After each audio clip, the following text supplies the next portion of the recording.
אפשר להתחיל. ערב טוב, קהל נכבד. רק אני רוצה לפני כן, ביקשו ממני שאני יידע את הציבור לגבי עוד מקומות שאפשר לשמוע אותי ולראות אותי, דברים שהקימו, אחד בכל הגאולה, טלפון 03-80-88-788. מישהו הקים קבוצת פייסבוק, חשיפה, נקודותיים, מדינתנו פסיק, נוצרית, פרוטסטנטית, רפורמית, וגם הקימו אתר שנקרא סקופ 6096 נקודה withsite.com. ובכן, אנחנו נמצאים עכשיו בעיצומם של 9 הימים, לקראת ממש החורבן שהתרחש, וזה מאוד מתאים מה שאנחנו הולכים לדבר עכשיו, לגבי החורבן שהיה ב-20 השנים הראשונות של קום המדינה, אבל לצערנו זה עדיין ממשיך היום. אינפורמציה הזאת זה ים של אינפורמציה, אנחנו את הכל לא נספיק עכשיו, רק זה הדברים מכל ההרצאות שאמרתי עד עכשיו, האינפורמציה שנביא היום תהיה האינפורמציה הכי חמורה והכי מזעזעת. לפני כן אני רוצה שני דברים להקדים. שאלו אותי שאלה, אם למעשה אני מסתמך על מחקרים אקדמיים, איך ניתן לסמוך עליהם? אבל אני הסברתי בעריכות והבאתי אינפורמציה לרוב, שהיום כל המחקרים והמדע כבר האנשים באקדמיה עצמם, זאת אומרת אלה שמתעסקים בפילוסופיה של מדעים, גם כן פרופסורים רבים, יודעים שזה היום רק, והם קוראים לזה רק נרטיב, רק סיפור, לא קשור בכלל למציאות האמיתית, אפשר להגיד דברים לא נכונים, זה הכל בסדר, אפשר להמציא את העבר. אם כן, איך בעצם אפשר בפרט שגם מה שאני הראיתי והוכחתי, וכבר גם נראה בהמשך, שלמעשה כל מה שנקרא ידע ומידע של המדע, למעט דברים טכניים כמו בטכנולוגיות וזה, למעשה זה הכל נלמד ונכתב בצורה מוטה על פי 4 מבני החשיבה של הנצרות הפרוטסטנטית, אז איך אפשר בכלל לסמוך על מה שכתוב שם? אמנם אני מביא בעיקר ציטוטים, זה מה שאני מביא, אבל איך אפשר לסמוך? השאלה היא במקומה, ואני אחדד עוד יותר את השאלה. הרי הגמרא במסכת נידה מ"ה עמוד א', מביאה שם סיפור בקשר לביתו של אנטונינוס הסבירוס, לגבי מה שהיא סיפרה, לגבי מה שהייתה יכולה ללדת או לא. אומרת הגמרא שם שני אפשרויות, אחד האפשרויות שאי אפשר לסמוך בכלל על מה שהיא אמרה, כי הגויים, וודאי מי שיש לו דין של אקום, גם אלה שהם יודו נוצרים, שהם לא חרדים, אשר פיהם דיבר שווא וימינם ימין שוקר, אז אי אפשר בכלל לסמוך על מה שהם אומרים. זה מעניין שהפסוק הזה גם מופיע במסכת בבא בתרא, מ"ה עמוד א', בנידה מ"ה עמוד א', בבבא בתרא מ"ה עמוד א', ואני כבר ראיתי הרבה פעמים, שזה מראה שזה משהו מכוון מהשמיים, הרבה דברים שמופיעים בש"ס, הם מופיעים במקומות אחרים בדיוק באותו דף, בוודאי שדפוס וילנה הייתה בעצם בנויה רק על זה שהעימוד בדף יהיה נכון, ודאי שהם לא חשבו על כך, וזה מה שרואים שזה מהשמיים. אם כן, השאלה היא מאוד נכונה. ואני אסביר למה המקרה הזה הוא מקרה שלמעשה ניתן לומר שהוא יוצא מן הכלל בנושאים שאנחנו מדברים. למעשה, התחום הזה של מה שהתחולל פה בארץ ב-130 שנים האחרונות, זה מדוע זה יוצא דופן? אנחנו יודעים שיש גם יוצא דופן א' שפיהם דיבר שווא, אי אפשר לסמוך על שום מילה שנאמר באקדמיה, שזה דבר עובדתי או מסירת אינפורמציה, אבל יש יוצאים מן הכלל כמו שיש דבר של משיח לפי תומו, גוי שמשיח לפי תומו. נניח מרן סטייפלר מביא בשיעורים של תורה, דן לגבי השיעורים, אז הוא מביא מיוספוס פלביוס אף על פי שאי אפשר לסמוך על שום מילה שם, אבל הוא מביא שם לגבי גודל של אבן שהיה בבית המקדש, פה אין שום אינטרס, וזה משיח לפי תומו. בעניין שלנו יש גם כן דבר שיוצא מן הכלל. אני דיברתי על זה בהרצאות הקודמות, שלמעשה לפני 30 שנה התחילה מלחמת עולם באקדמיה בין הציונים לבין הפוסט-ציונים. הפוסט-ציונים, פוסט זה מאוחר, הם הוכיחו והביאו ראיות בעליל, שכל מה שנכתב בין על ידי האקדמיה, בין על ידי גורמים ממשלתיים, במאה השנים האחרונות, זה למעשה ספרות מגויסת, שלא ניתן לסמוך על שום מילה מה שמופיע. באנציקלופדיות, בכל הצורות, במוזיאונים, הכל בלוף אחד גדול. וזה היה מלחמת עולם, כי המשמעות של זה, בפרט לגבי אלה שבאקדמיה שהיו ציוניים, לא פוסט-ציוניים, פרופסורים עם פרסי פרס ישראל וכו', זה בעצם אמירה שאומרת שכל כל הספרים שהם אפשר לזרוק לזבל, אפשר אולי אפילו להעמיד אותם לדין על הטעיית הציבור דרך מערכת החינוך, והם הופכים אותם בעצם לקרימינלים, לפושעים. המלחמה גדולה מאוד.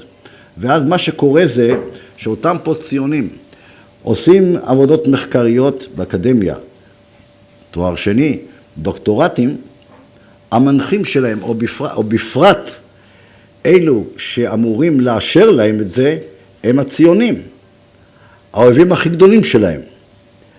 אז אנחנו מבינים שאם הם בסוף אישרו את זה, ותכף נראה, לפעמים אני אביא דוגמה ספציפית, שאיך שהיה מלחמה לאשר את הדברים האלה, ודאי שאני גם הסברתי שהם ביום בכלל בדוקטורטים, וזה בכלל אין להם זמן בכלל, הם רק מסתכלים על המסגרת, על התדמית, כפי שהפרופסורים עצמם אומרים, שיהיה ביבליוגרפיה כתובה נכון, מבוא, מסקנות וכו'. אז בכלל עוד סיבה למה אי אפשר לסמוך. המקרה הזה שלנו, אנחנו מביאים ממחקרים רק של פוסט-ציונים, אז אנחנו מבינים שבמקרה הזה, אותם אלה שצריכים לאשר באקדמיה את העבודות שלהם, הם קראו את זה בשבע עיניים. ורק חסר להם היה שאיזה פרט אחד אינפורמטיבי, הם לא היו מצטטים נכון, או לא היו אומרים נכון, כבר היו פוסלים להם את העבודה. לכן, במקרה הזה, יש לנו שומרים כלבי שמירה של אותם פרופסורים באקדמיה, שהם שמרו טוב טוב ועקבו על כל מילה מה שכתבו, כדי שאפשר יהיה לנגיח ולבטל אותם. לכן פה, רק במקרה הזה, הספציפי הזה, זה יוצא מן הכלל. השאר, כמובן, PMD ברשב, בין במדעי החברה, הרוח, ומדעי הטבע, הכל בלוף, ודיברנו על זה, מה שקרה אחרי פיזיקת הקוונטים, לכן זה הפך הכל סיפור, נרטיב, אחר כך נדרדר עוד יותר רק לתדמיות, שהכל בעצם לא נכון. זה אני בא להסביר בעצם, למה פה, במקרה המיוחד הזה, ניתן לסמוך על המחקרים, אבל צריך להסתכל טוב, כי עדיין יש מחקרים שכותבים ציונים. עליהם אפשר לסמוך על מילה אחת. אבל המחקרים של הפוסט-ציונים באקדמיה, לכן זה ניתן לסמוך. ואני אראה לכם דוגמה קונקרטית לכך. אני הזכרתי בהרצאה הראשונה שלי, אחד בשם פרופסור איתן בלום. זה הגיע גם אליו, כן? כי ההרצאות שלי זה מגיע כשריפה כשדה קוצים לכל המחוזות. והוא שמע את זה, הוא אמר לי שמע אפילו פעמיים את ההרצאות, אמר לי זה כבוד גדול שהזכרתי אותו, הוא אומר שאני פתחתי לו את הראש בקשר לכל הנושא הזה של הנצרות הפרוטסטנטית. זה עניין אותו במיוחד גם כן שהוא כתב דוקטורט על ארתור רופין, והוא כותב בהקדמה שארתור רופין היה נוצרי פרוטסטנט. אותו ארתור רופין שעל שמו היום כפר רופין, מכללת רופין, רחוב רופין, כיכר רופין, רופין, כן, מראשי הציונות מהמצבים הארציים שנקרא אבי ההתיישבות בארץ ישראל, ואבי אבות התומה, כן, הוא נוצרי פרוטסטנט, אז לכן זה מאוד עניין אותו. והוא סיפר לי, הוא למשל גם עשה עבודה שגם על זה אני מסתמך, בפרט שהוא פוסט-ציוני, אני מסתמך על זה גם כן, כל הנושא מה שקרה עם המזרחים, ואני שאלתי אותו, אתה מרכז, אני פה אגיד לכם רק רמז בערך, על מה שהולך פה לקרות הערב ומה שאנחנו נוכיח אינפורמטיבית. אתה מביא הרבה מקורות אינפורמטיביים, שלמעשה במחנות העולים היה ניהול מכוון כדי לקרום לכך שמה שיותר ספרדים במחנות העולים ימותו. ממש רואים בצורה הכי מכוונת. אתה מביא ככה באינפורמציה, למה אתה לא כותב את השם המפורש? שזה פשוט בצורה מכוונת. אז הוא אמר, ככה יגלו אותי מכל המדרגות אם הייתי כותב את זה. ואני כותב את זה בצורה הזאת, זה שכל קורא שיש לו קצת שכל, מיד רואה את המשמעות של זה. אני אתן לכם דוגמה, שגם בעצם אחרי שיש את העבודות שלהם, עדיין צריך טוב לראות לגבי כל מיני דברים שלא נכתבו בגלל החשש שהעבודה הזאת לא תעבור. גם זה צריך לקחת בחשבון, חוץ ממה שצריך לקחת בחשבון, וגם הראיתי לו את זה, שלשולחני הגיעו דוקטורטים מכל הכיוונים, שכל אחד היום עם הראש הקטן בתחום שלו מביא, אבל אם הוא היה יודע בדוקטורט אחר מה שנכתב, אז בכלל היה משתנה כל הסיפור, כן? הוא גם אמר לי שהדוקטורט שלו, על ארתור רופין, זה היה דוקטורט בהצטיינות. 3 פרופסורים, כן? גמרו על זה תעלל, ובהצטיינות זה אפשר מיד להיות מרצה בקביעות, באותו מקום, גם אחד מחול, אבל הרביעי, שהוא היה מהמחלקה, זה היה במחלקה להיסטוריה, מחלקת בית הספר לתרבות אצלם, באוניברסיטת תל אביב, ראש המחלקה להיסטוריה, יוסף גורני, בוועדה שדנה לאשר את הדוקטורט הזה, התנגד בתוקף. התנגד בתוקף שהוא יגלה כל הנושא הזה של תיאוריית הגזע של ארתור רופין, ושהציונות, אבל פי שזה אינפורמציה, אבל אסור לדעת, משטרת מחשבות פועלת עדיין כמו בימי בן גוריון, אצל הפרופסורים הציוניים. זה לא טוב שידעו, אפילו שלמעשה מי אמור לדעת את זה? זה דוקטורט, אף אחד בכלל לא צריך לדעת, בציבור לא יודעים בכלל שקיים דוקטורט כזה, ומעט מאוד אנשים בכלל אמורים להגיע, לדעת איפה זה בכלל קיים בכלל, כן? ואליי הגיע הכל, בכל זאת החשש היה, הנה, שזה יגיע אליי, ואני אדבר על זה היום. בסוף, כיוון שבוועדה הוא היה בדעת מיעוט, אבל זה גם לא עזר. הוא היה חייב לעשות קצת שכתוב לעבודה הזאת, עבודת דיסרטציה, היה צריך לעשות שכתוב, כדי שאותו יוסף גורני, שהיום כבר בגמלאות, יהיה מוכן לאשר את זה. היום זה דוקטורט שהוא כתב באנגלית, והיום הוא הולך לתרגם את זה בעברית, ואז הוא ישלים בחזרה, ופה הוא כבר לא תלוי באף אחד, הוא ישלים בחזרה את כל הדברים ששם הוא סירס, והוא יוסיף עוד דברים, כן? גם ממה שהוא שמע ממני, הוא אמר לי, הוא רוצה שאני אעזור לו בעוד במבוא לספר הזה, ועוד פרטים שהתחדשו לו אחר כך. אז אני אביא לכם פה 2 דוגמאות לצורה הזאת של הספרות המגויסת, ושגם שאנחנו קוראים, אנחנו גם נראה, אנחנו מקווה להספיק בהמשך, שכותבים עבודות כאלה שהם פוסט-ציוניים, לכן אם יודעים את זה טוב, אז יודעים גם להבחין מתי הם מנסים לטשטש דברים, כדי שהעבודה הזאת תאושר בכלל. זה כל כך טוב היה, הרצאה שהוא שמע ממני, ושמת פלפתי לו את הראש בנושא של נצרות פרוטסטנטית, הוא גם כן המבקר הספרותי, והמבקר של בעיתון הארץ, כן? בעיתון הארץ של כבר 100 שנים זה עיתון לאנשים חושבים גזענות אנטישמית פרוטסטנטית נוצרית, והוא המבקר הספרותי והמחזות התיאטרון של עיתון הארץ. והוא לא התבלבל, ועל אף האופי של העיתון הזה, לראשונה בתולדותיו, בעקבות מה שהוא שמע ממני, אני אקריא לכם כמה קטעים קטנים, איך שהוא מבקר הצגה על איוב, שעשה אותה אחד בשם פרופסור יזרעאלי, והוא גם אחר כך שואל אותם שאלות, הוא שם מתאר כמובן את איוב בהצגה הזאת, לפי המבנה החשיבה של הנצרות הפרוטסטנטית. הוא לא מתייחס לכל המבנה החשיבה של אותו פרופסור, אבל רק על נקודה מסוימת מאוד חשובה, ובואו תשמעו מה הוא כותב שם. אני אקריא לכם קטעים קצרים. הוא כותב למשל,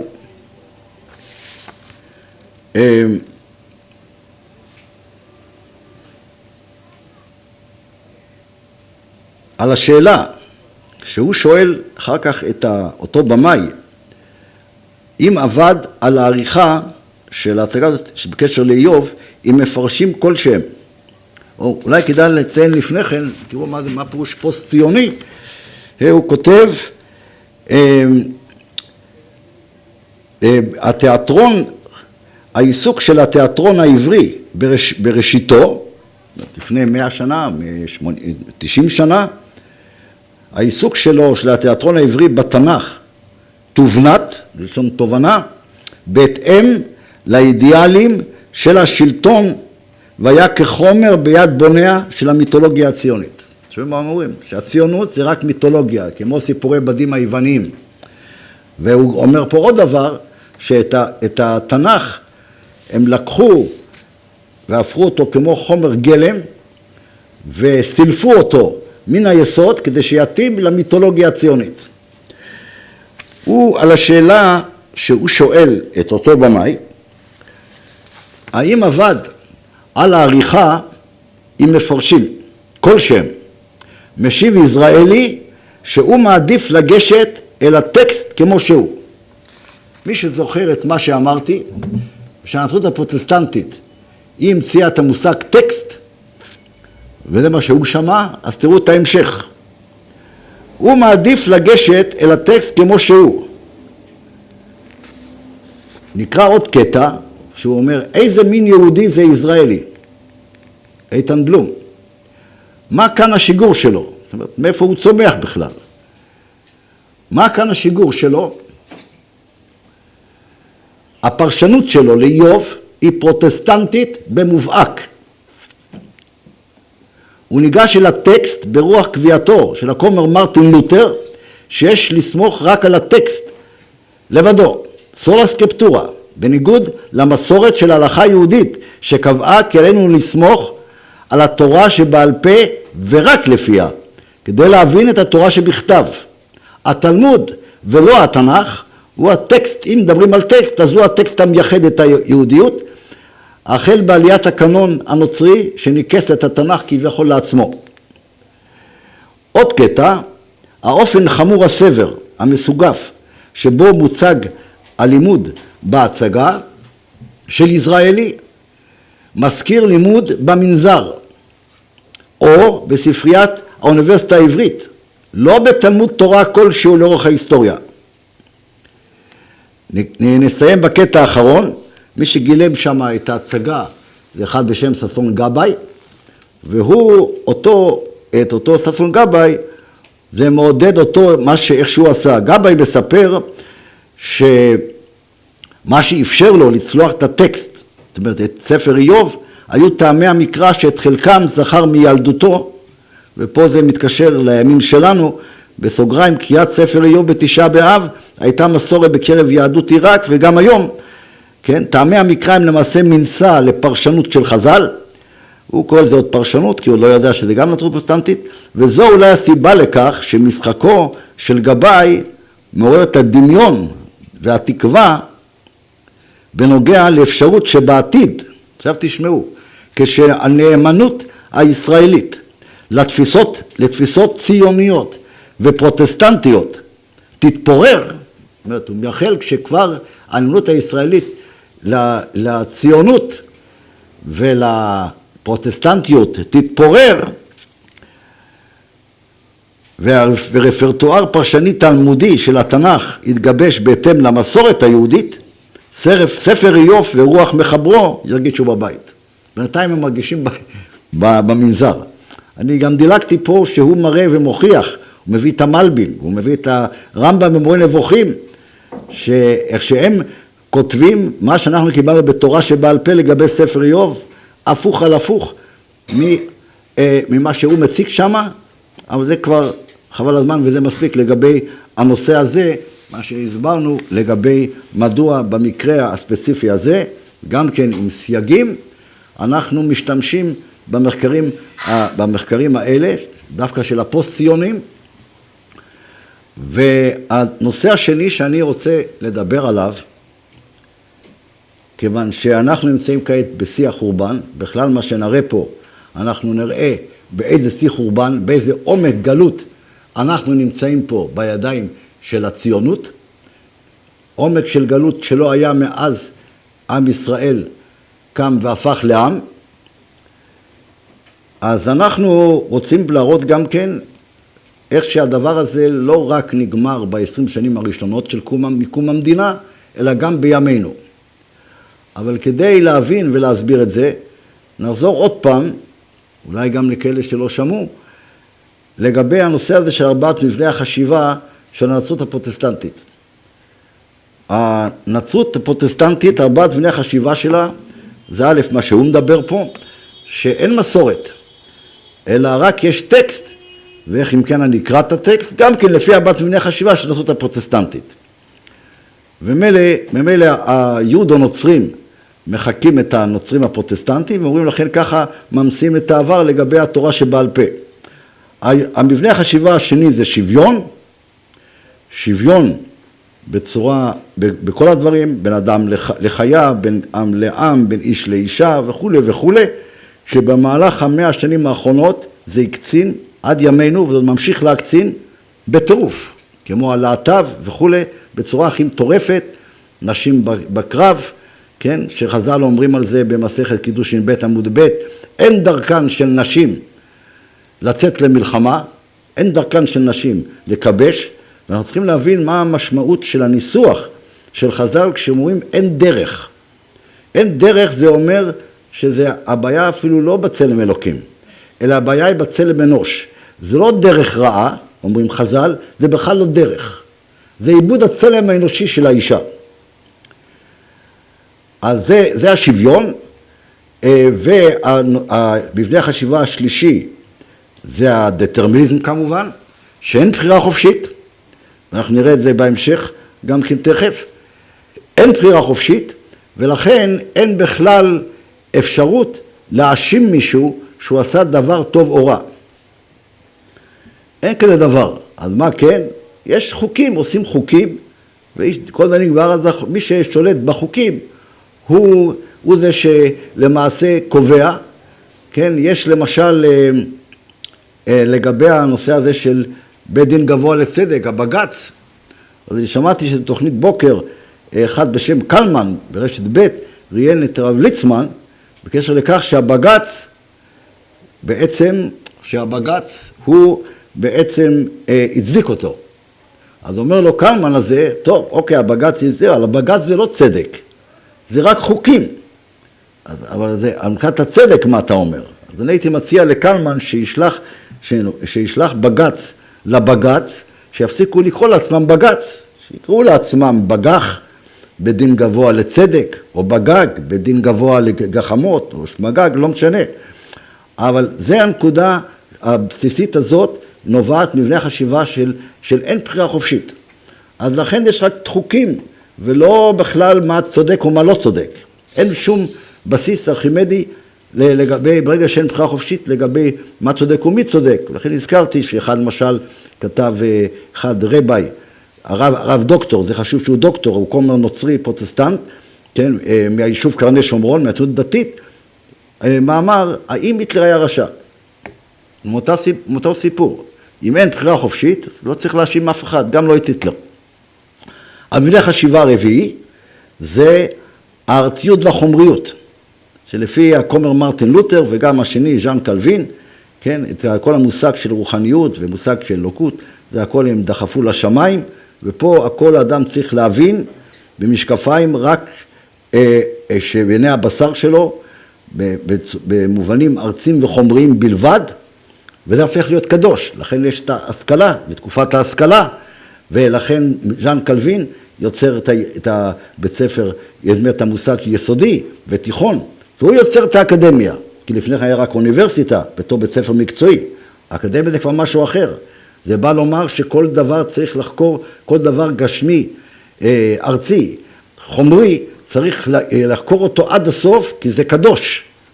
ברגע שזה רוצים לעשות זה כזה קדוש, זה הופך יותר קדוש בכל דבר רוחני, וזה בסוף מקצין לכדי מטריאליזם שאין בכלל רוחניות. יש רק חומר מלפני 150 שנה. היה גם את החברים, לא? החברים, כל ישראל חברים, אליאנס. כן, מה אליאנס? הם גם היו על נכון? הם היו גם מה? בזמנו היו גם. הם היו לפני, התחילו לפני 150 שנה. כן? הם הבונים החופשיים, תת ארגון של הבונים החופשיים.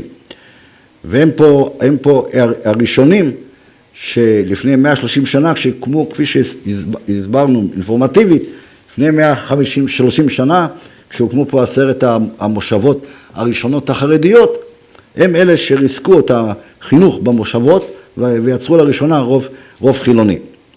4 אבני חשיבה אלו הם למעשה, היום זה אופנתי לדבר, כל מה מדברים, מגנומטר, כן? גלאי למציאת מתכות, שזה אומר חומר נפץ ונשק.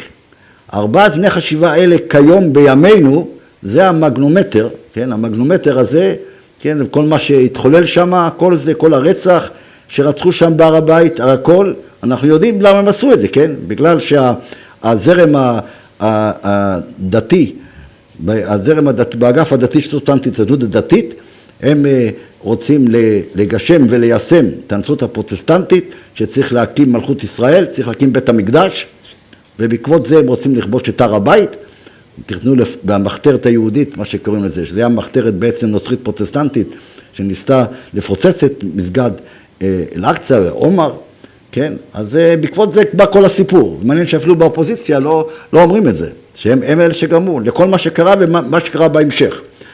אז 4 אבני חשיבה אלו הם כיום המגנומטר לדעת ולזהות פרצות, כל דבר שקורה מחוץ לציבור החרדי ובציבור החרדי.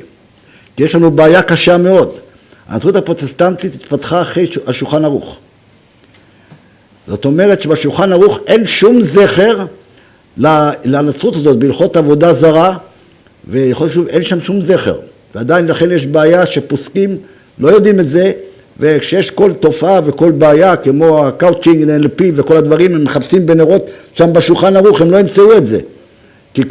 כי זה כל נצרות פרוטסטנטית שהתפתחה רק אחרי שולחן ערוך. השולחן ערוך עוד הספיק לנדות את עזריה מן האדומים, שהוא לקח, זאת אומרת, הוא היה 20 שנה אחרי מרטין לותר, הוא היה באיטליה, והוא מיד קלט את זה, כי הגיעו מהאוניברסיטה בוויטנברג, בגרמניה של מרטין לותר, גם לאוניברסיטאות באיטליה, והוא קלט את זה, הוא לקח את כל החז"ל והפך את זה לפי המבנה החשיבה של אציות וחומריות, שחז"ל כביכול בכל דבר שם מדברים באציות וחומריות, אז יצאו לו כל מיני קושיות וכו', וכאילו הוא בא לגונן על חז"ל, שמדברו שטויות, אבל לא, כן, המהר"ל מפראג מקדיש לו בבאר הגולה, ודברים חמורים הוא אומר עליו, ולמעשה כל מה שכותב המהר"ל בנושאים האלה, כל הספרים, זה בעצם להראות ולהוכיח שחז"ל מעולם לא דיברו על דברים ארציים וגשמיים, אלא רק דיברו על מהות ועל רוחניות, שזה מה שמרכיב את המציאות. אז על כל פנים, הדבר הזה, בית יוסף עדיין הספיק להחרים אותו על זה. ותכף נראה פה, שאנחנו רוצים לבדוק באמצעות המגנומטר הזה של 4 אבני חשיבה, לגבי כל מיני תופעות שישנם, ומיד לזהות אותם. כן? למשל, שאישה נותנת טבעת לגבר, באצילות הדתית, שלקחו את זה מהאגף החילוני של הנצרות הפרוטסטנטית, זה מינות של השוויון הנוצרי הפרוטסטנטי, של שוויון בין איש לאישה. אז אם האיש ייתן טבעת, גם היא תיתן טבעת. זה לא קשור לקניינים, כבר לא כלום. זה בכלל, כל הקידושים זה בכלל בספק גדול, וצריך לקדש עוד פעם במצב כזה, אבל אצלם זה לא בעיה, כי כל המצוות הם אומרים מצוות, אבל מתכוונים רק להמלצות, אז זה לא משנה, העיקר שמתקיים היסוד הנוצרי הפרוטסטנטי של השוויון. ניקח למשל, ניקח עוד 2 דוגמאות, כדי לא להאריך מדי הרבה, ניקח את המושג, למשל, יש ראש עירייה באלעד, שקוראים לו פרוש, שהוא מביא לשם, לאלעד, כל מיני דברים, מביא שם עושה מרכז מכל הארץ לילדים, לאומנות לחימה, משהו מברזיל, מהפראים שם, קופורה, לא יודע, משהו כזה, את ילדי ישראל שילמדו להיות כמו, ללמוד את האומנות הלחימה. אז אם אנחנו יודעים, לפי המגנומטר הזה, אז יש פה קודם כל שוויון בין אדם לחיה. כמו שחיה יש לה כל מיני טכניקות, איך להילחם ולטרוף את השני, כך גם האדם צריך. ארציות זה חומריות. ילדים של חיידר, כן, שצריכים שכל תולדות עם ישראל מאז היווסדו היו שקועים רק בלימוד תורה, בהפסקות רק ככה לשחק גולות או משהו כזה, אבל לא יותר מזה, כן? כמו שהרב דסלר פעם אמר, שאלו אותו לעשות איזה משהו כזה, בהפסקה הוא אמר, עדיף שישחקו גולות ולא דברים האלה, אז הוא מכניס את זה לשם.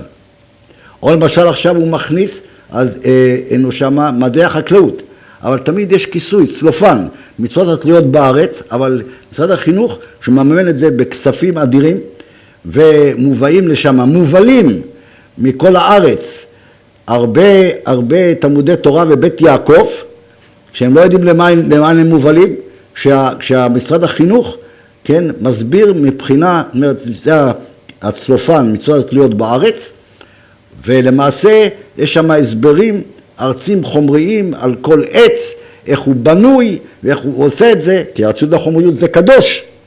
אז אנחנו רואים פה את המבנה החשיבה הנוצרי הפרוטסטנטי של הארציות והחומריות, ואת המבנה של השוויון, מצוות תלויות בארץ שווה להסברים האלה החומריים והארציים, וזה מדעי החקלאות. אז ככה אנחנו יכולים לראות, אם זה ממש יכולת מגנומטר, להראות מה שקורה עם פרצות, שאותו פרוש הוא מחריב את אלעד. אני זוכר נדמה לי שמרן רב חיים קניבסקי, שגם כן ביקשו ממנו להגיע, הוא לא רצה, הוא רואה את זה כעיר חטאים שם.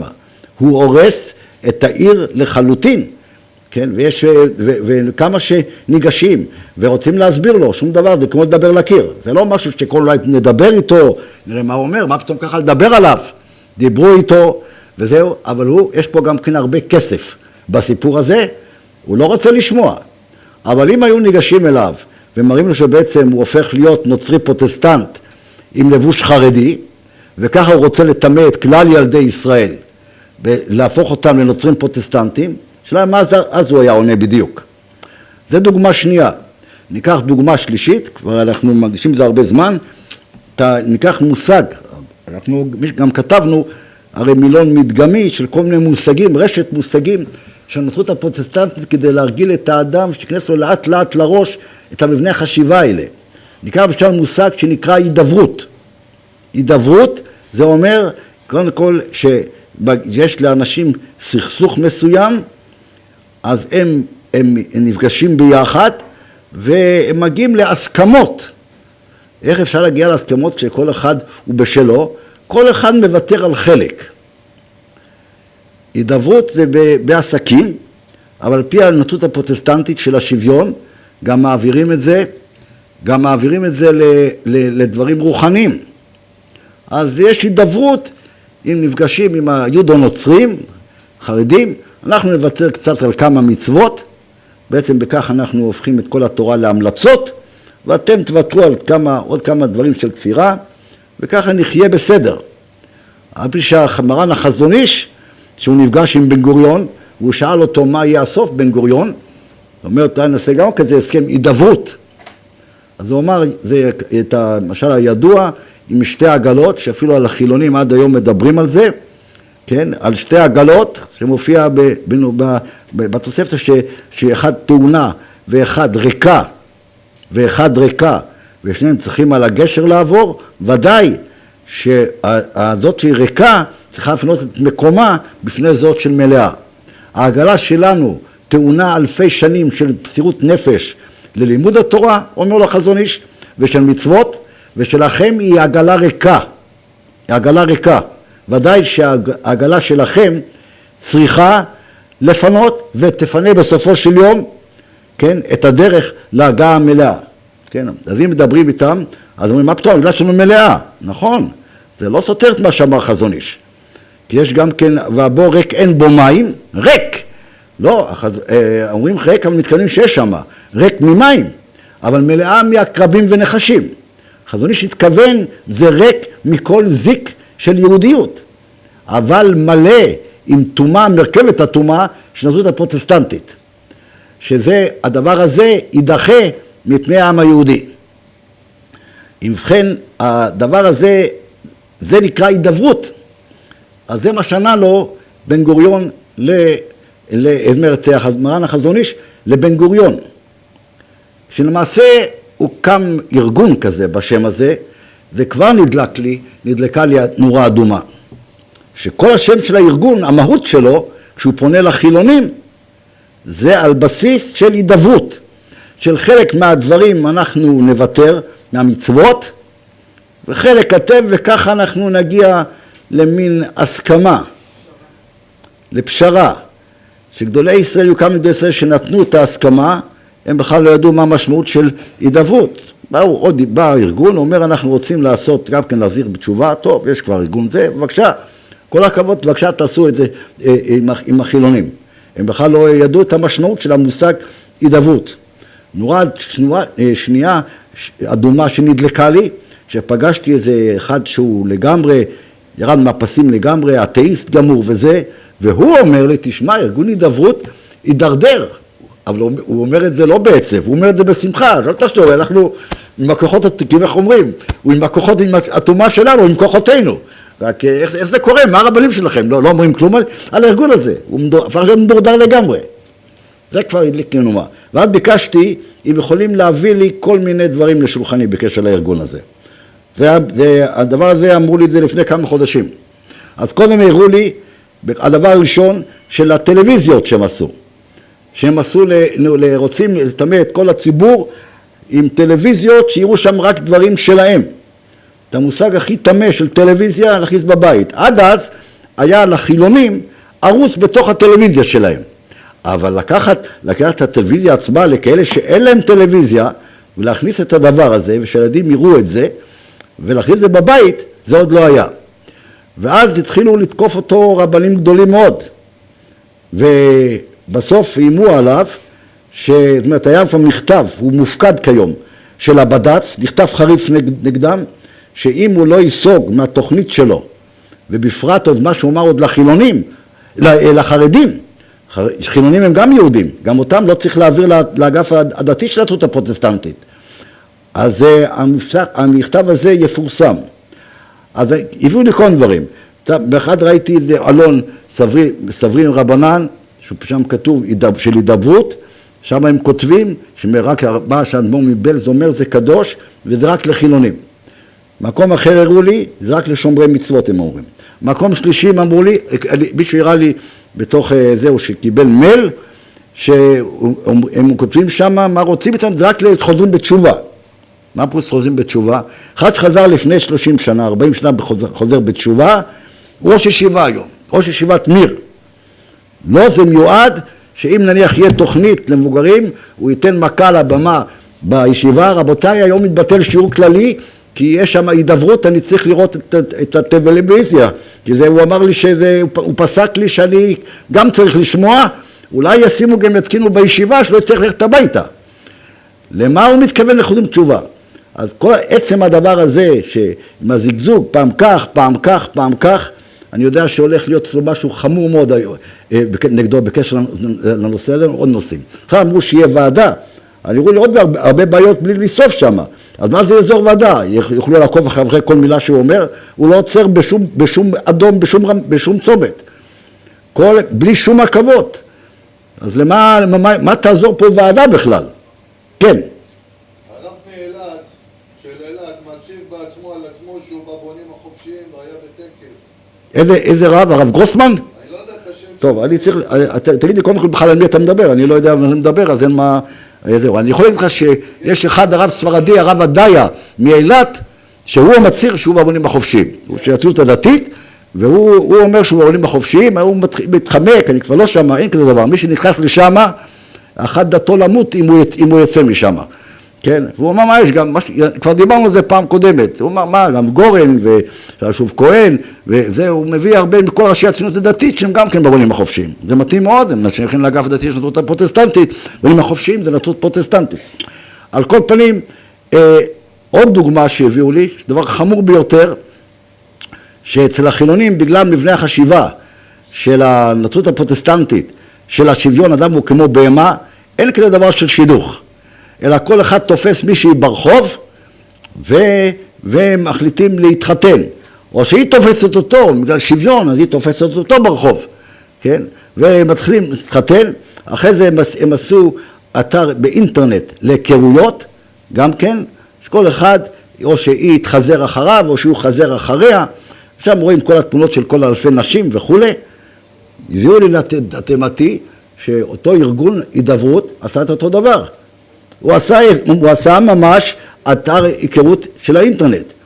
יש פה אומרים לי, הטלוויזיות זה הרבה כסף, וגם זה הרבה כסף. וזה נורא והיום. בלי שידוך, שאחד יראה את השני ויפנה אליו. ככה, הרי יש הגמרא במסכת יבמות מ"ב עמוד א', שמקדש אישה בלא שידוכה, פריצות הוא. רב מנגיד, מי שעשה את זה איזה פעם כזה דבר, הוא היה, מובא שהוא אמר להלקות אותו, מכת מרדות, עד שהוא יחזור בו. מכת מרדות לפעמים זה יכול להיות בין אחד עד שהוא ימות, עד שהוא יחזור בו יותר, לא יעשה כזה דבר. ונפסק להלכה, באבן העזר סימן כ"ו. אז איך הוא עושים כזה דבר? איך הוא עושה כזה דבר? והוא רואה שם אלפי תמונות של נשים, שיא הפריצות, עם תמונות של כל נשים. ושם עוד דבר, שהאישה יכולה לחזר אחרי הגבר, כי מופיע גם פרטים שלו וגם פרטים שלה. נגד מה שהגמרא אומרת, שעוד פעם זה לא, אין דרכה של אישה לחזר אחרי האיש, בקידושין ב' עמוד ב', אלא דרך איש לחזר אחרי אישה. עוד פעם, זה לא דרך. זאת אומרת, מי שעושה כך, הוא למעשה מאבד את הצלם האנוש שלו הנשי, ואם הוא גר על גברי. ואת כל זה יש שם. נגד חז"לים, נגד שולחן ערוך, בצורה הכי מפורשת.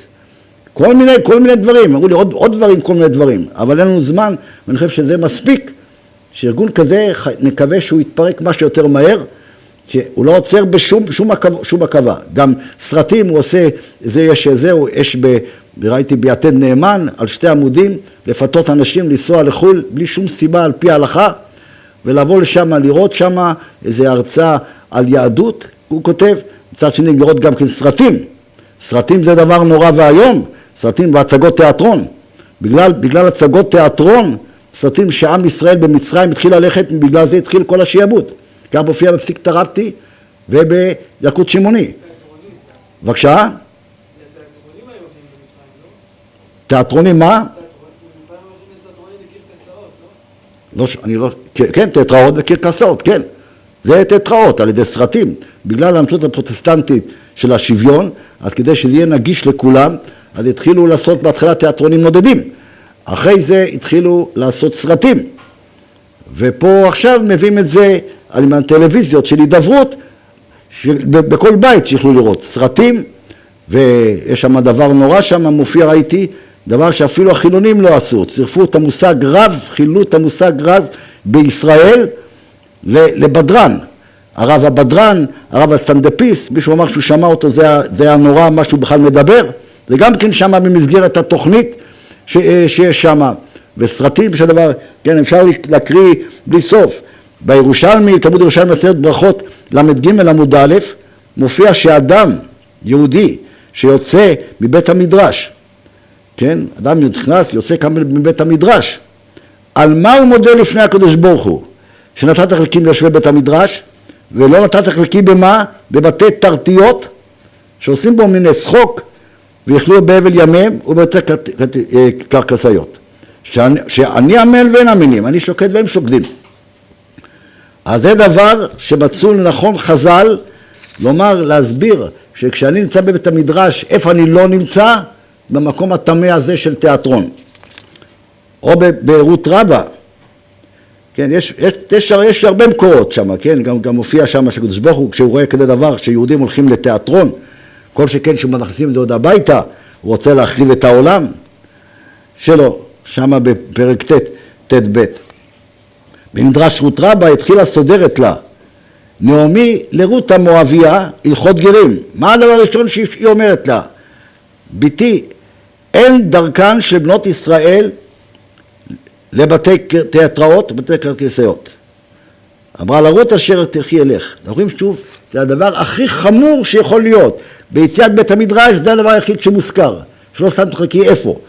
בהלכות גירות זה הדבר הראשון שהיא שואלת, היא אומרת לה ומסבירה לה. עוד פעם, אין דרכן.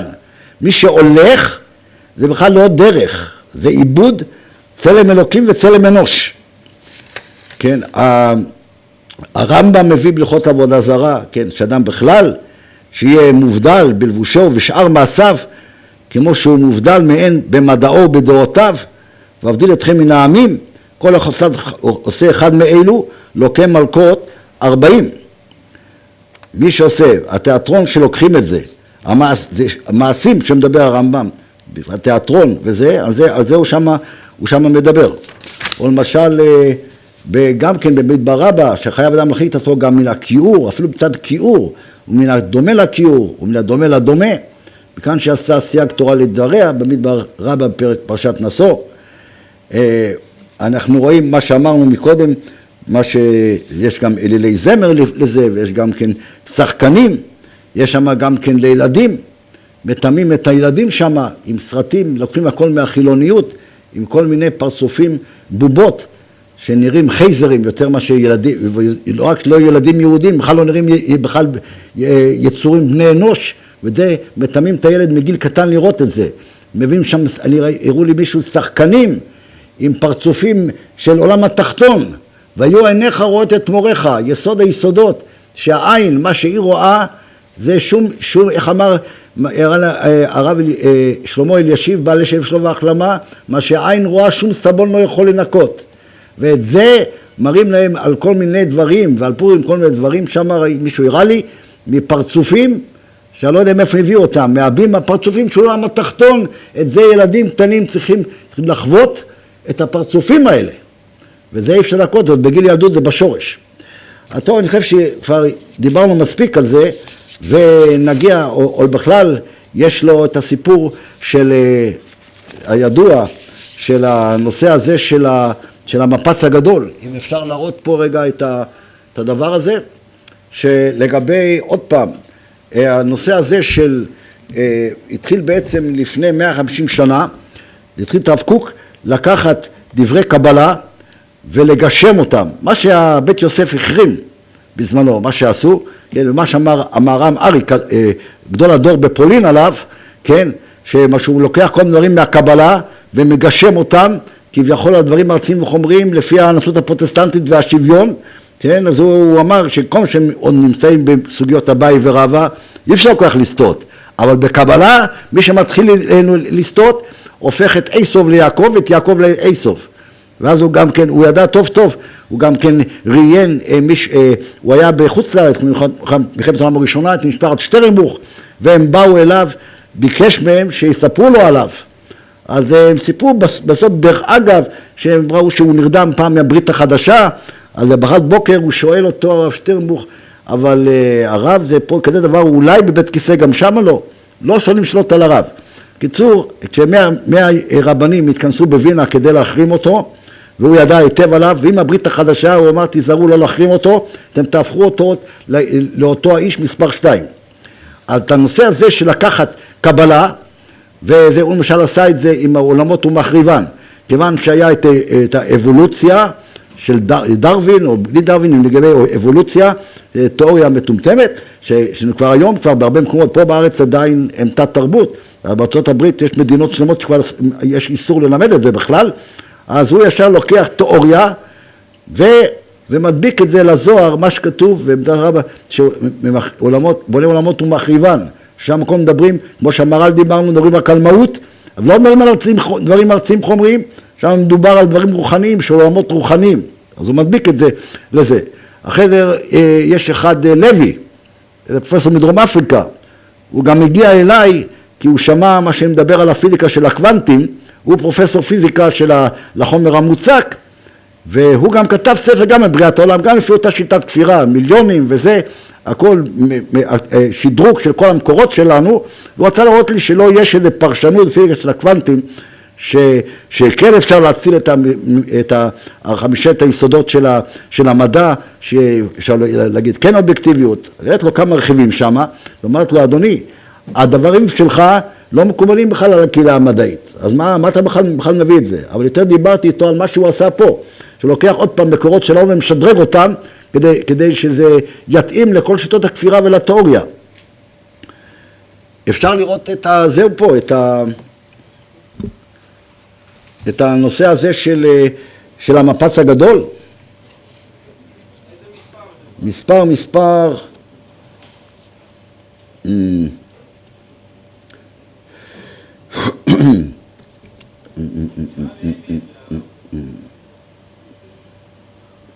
לב נמצא פה? טוב. אוקיי, אז הוא שם מביא, עוד פעם עושה את אותו סיפור, לוקח דברים של קבלה, שרבי שמעון בר יוחאי, לא מזכיר לי דווקא, כמובן שהוא לא, בגלל שזה צריכים, יש את זה, היה לו, כן, אין פה זה, יש תמונה פה? לא, אין פה על זה, לא, זה הסרט, שהוא מדבר על זה. דברי כהן. אז עוד פעם עושה אותו סיפור, לוקח את רבי שמעון בר יוחאי, לא פחות ולא יותר, וגם הופך אותו לנוצרי פרוטסטנט, וכלבי מה שהוא מדבר לגבי אורות, כל דברים שבמעשה מרכבה, אני יודע מי נתן לו את האישור, לומר שהוא בכלל מקובל, שהוא יכול להבין את דברי הזוהר העמוקים. מרן הרב שך אמר זהו, תראו לו אותו, יש כאלה שאצל התימנים וזהו, הם אומרים את זה, אבל לא מבינים את זה. אז הוא כבר נהיה מגדולי המקובלים. הוא לוקח על פי הנצרות הפרוטסטנטית של השוויון, משווה בין זה לבין תיאוריה, ורוצה לראות את מה שכתב אוקינס, כן, לגבי המפץ הגדול, שזה התכוון רבי שמעון בר יוחאי. הוא אומר תיאוריה. אחד מהיסודות של התיאוריה היא שהיא צריכה להיות ניתנת להפרחה. גם לא מסכימים איתו כולם. פרופסור יקיר אהרונוב, שהוא מועמד לפרס נובל, היה אחד צבי ינאי, שעשה איתו רעיון פעם וזה, אז הוא אמר לו אוקינס, אז הוא אמר, מחר הוא יגיד הפוך. אז מה יהיה מחר? שיגיד הפוך, אז כל החבר'ה האלה שלו של הידברות, יזרקו את הכיפה, אם כן זה בלוף, עכשיו יש תיאוריה אחרת, אז זה בלוף מה שאמר רבי שמעון בר יוחאי. זה הרעיון. לא רק הוא, יש פרופסור פרס נובל לפיזיקה, סטיבן ויינברג, כן, הוא מתנגד לכל הריאליזם, תלוי מודל שסטיבן הוקינג מציע בכלל בספרו תוכנית אב. הוא גם תוקף אותו בכל מיני צורות לגבי, כן, פה דיברנו שאחד מהבני חשיבה זה דטרמיניזם, כן, אז הנה, אז אתם רואים, מה שאמרתי, שכל המדע בנוי על דטרמיניזם שאין בחירה חופשית, מי שהולך לאקדמיה, שם החינוך הוא בכל דבר, גם במדעי הטבע, ופה הוא מדבר על מדעי הטבע, שאין בחירה חופשית. אז כן, אז הוא כותב, תמוהה לא פחות עמדתו של הוקינג בשאלת הרצון החופשי, כנציג מובהק של הדטרמיניזם המדעי. שהרי המדע הוא דטרמיניסט, והכל מה שלומדים במדע בכל התחומים, ואנחנו מדברים פה על מדעי הטבע, לא מדברים כבר על מדעי החברה והרוח, הכל דטרמיניזם, אין בחירה חופשית, כן? רצון חופשי הוא בעיניו אשליה, שכן החוקים הביולוגיים כפופים חוקי הפיזיקה והכימיה, וכן מוכתבים על ידם, כן? תשובה תמוהה, שכן הבעיה הפסיכו-פיזית מתחילה בדיוק בנקודה הזאת, איך המחשבה אשר לא ניתנת להגדרה, באמצעות זרמים חשמליים ולא במונחים ביוכימיים, פתאום מסוגלת להפעיל את המרכזים הפיזיים של המוח. הוא לא ידע, אולי זה שכתב זה צבי ינאי, הוא נחשב גדול אצלם, אבל עוד לפני שהתחילה הפיזיקה של הקוונטים, או בהתאבותה בעצם, 3 שנים אחרי שהיה הפיזיקה, התחילו עם התיאוריה הזאת, בתרס"ח 1908, היה אחד בשם אמיל מיירסון, שהוא כתב ספר המציאות והזהות, והוא כותב שם על 3 אי-רציונלים.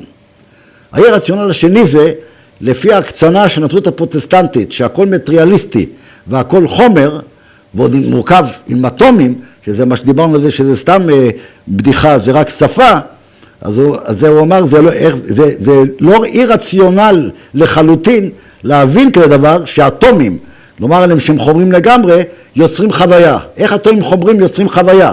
אחד מהאי-רציונליים שלו, זה הוא לא יודע.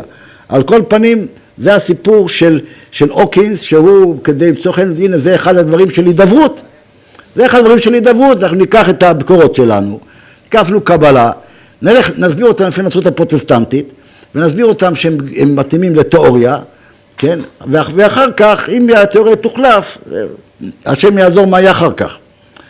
אני חושב שעד לפה זה מספיק מה שדיברנו בקשר לדברים האלה, שבעצם יש לנו תבני חשיבה של הנצרות הפרוטסטנטית, זה בעצם מגנומטר, כדי לזהות ולגלות מיד כל דבר, והרי דברים חדשים.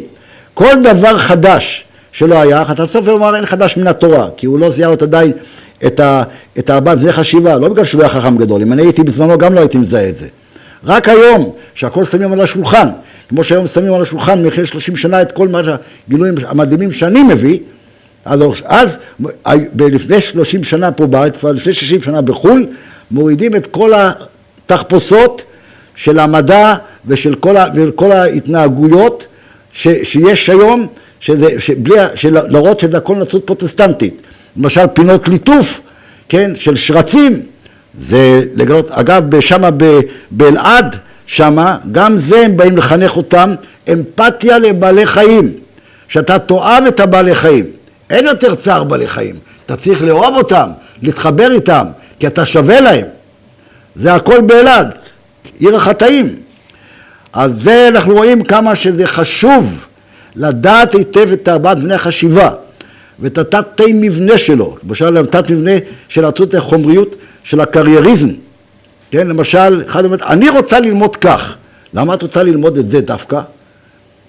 כי היא צריכה לממש את עצמה. במה לממש? בארציות והחומריות. הפך התורה כולה. אנחנו צריכים לממש את עצמנו רק בתורה. נבוא אחרי 120, לא ישאלו אותנו ממש את עצמי בארציות וחומריות. פרנסה, צריך פרנסה רק. גם זה לא הותר, רק למי שבעלה תורתו ואומנותו כהוראת שעה. אבל אם מי שלא אומנותו תורתו, וזהו, ממתי הותר לאישה ללכת לעבוד בכלל? עוד לעשות קריירה נוצרית פרוטסטנטית, הותר. בראשית רבה, פרק י"ח שמה, מופיעה דרכה של אישה לישב בביתה. אם זה לא עושה את זה, זה לא דרכה בכלל, זה לא דרך. היא מפסיקה להיות אישה בכלל. אבל להגיד, אני רוצה קריירה, אני רוצה, לא זה על מה, על בסיס זה של השטיפת מוח, שזה חייבים לצאת לעבוד, כן, זה חייב, וגם נשים חייבים לעבוד ולממש את הארציות והחומריות. אז עכשיו השאלה היא, אני רוצה את זה, ואת זה אני יכול ללמוד רק לאקדמיה. אז זה פיקוח נפש, צריך ללמוד את זה באקדמיה, אפילו שזה מיסיון נוצרי פרוטסטנטי.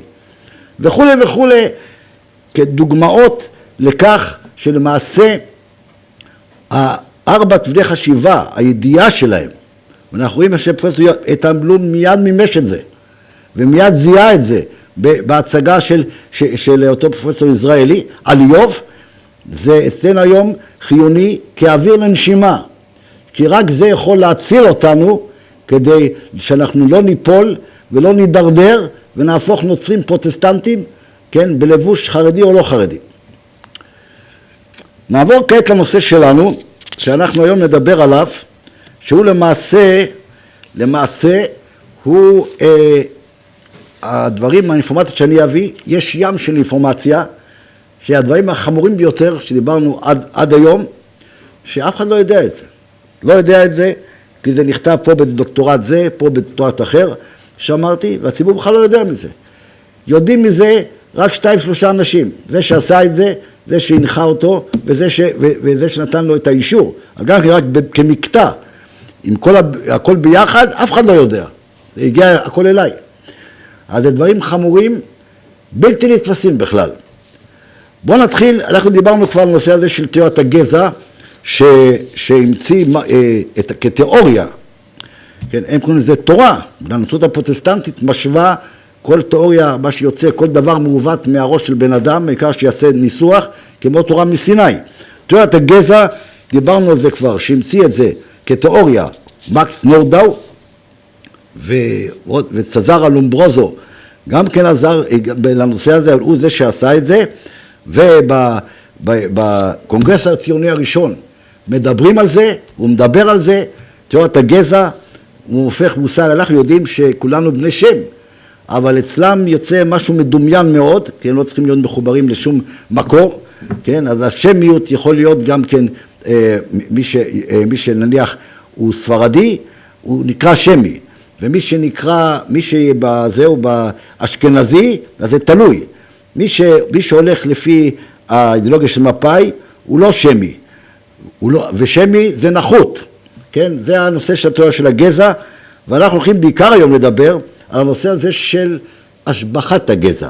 אם יש גזע נחות, השאלה היא להשביח, ומה זה להשביח?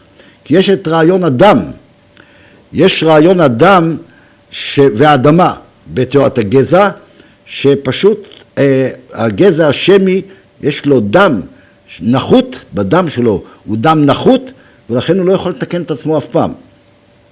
אבל אז יש כל מיני צורות איך להשביח את זה, וכמה מהדברים איך להשביח, זה על זה לדבר על זה שזה היום ונורא.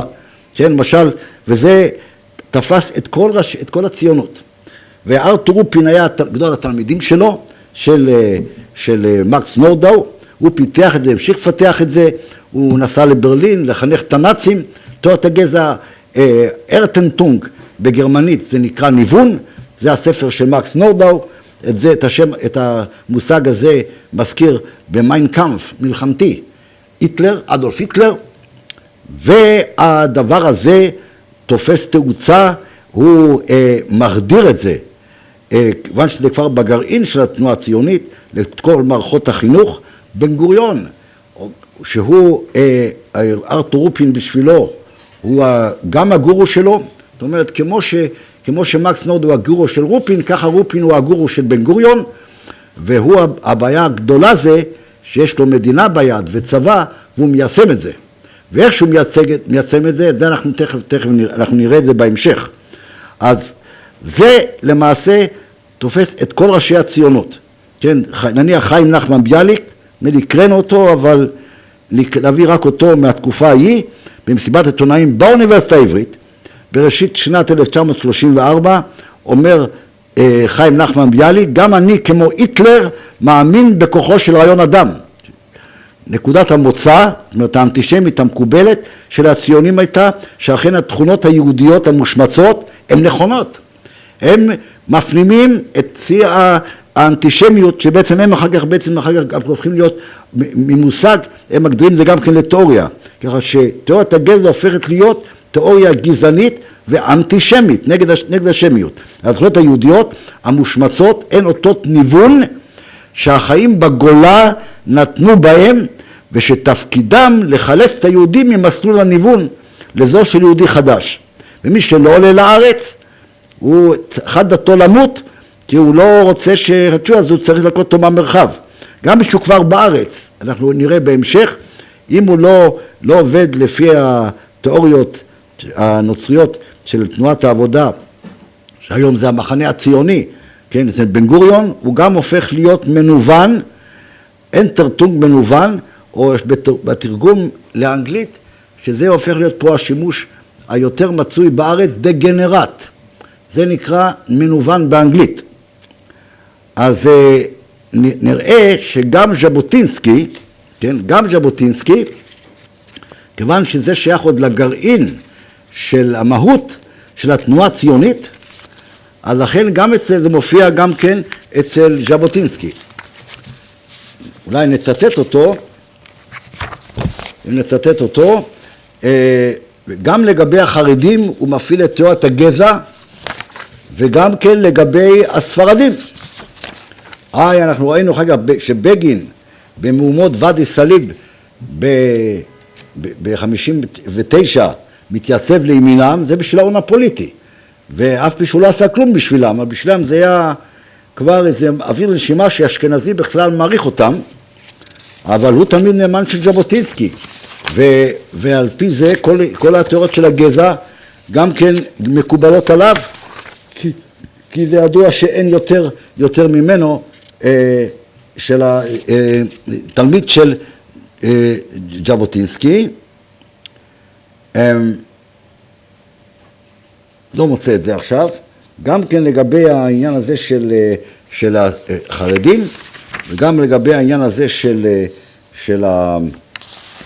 של הספרדים, הוא מדבר בצורה מאוד קשה נגד הספרדים, ז'בוטינסקי, רבו של מנחם בגין, שהם גם כן אותה בעיה. לא מוצא את זה טוב עכשיו. אוקיי. בואו אנחנו נתחיל עכשיו. נראה כמה נספיק, כי אמרתי זה ים של אינפורמציה. אולי נתחיל בנושא הזה של התימנים. למעשה, אולי לפני זה נאמר ככה.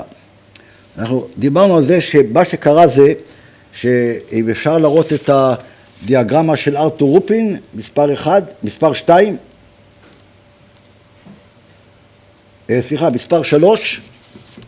מספר 3. אתם רואים את הגרף פה, כן? שהוא עושה גרף כזה, כי הוא עבד מאוד על סטטיסטיקה, כי אמרנו, כשאין חיתות מספרים, מדברים מספרים וגרפים, זה נותן לזה ערך מוסף כאילו זה משהו אמיתי.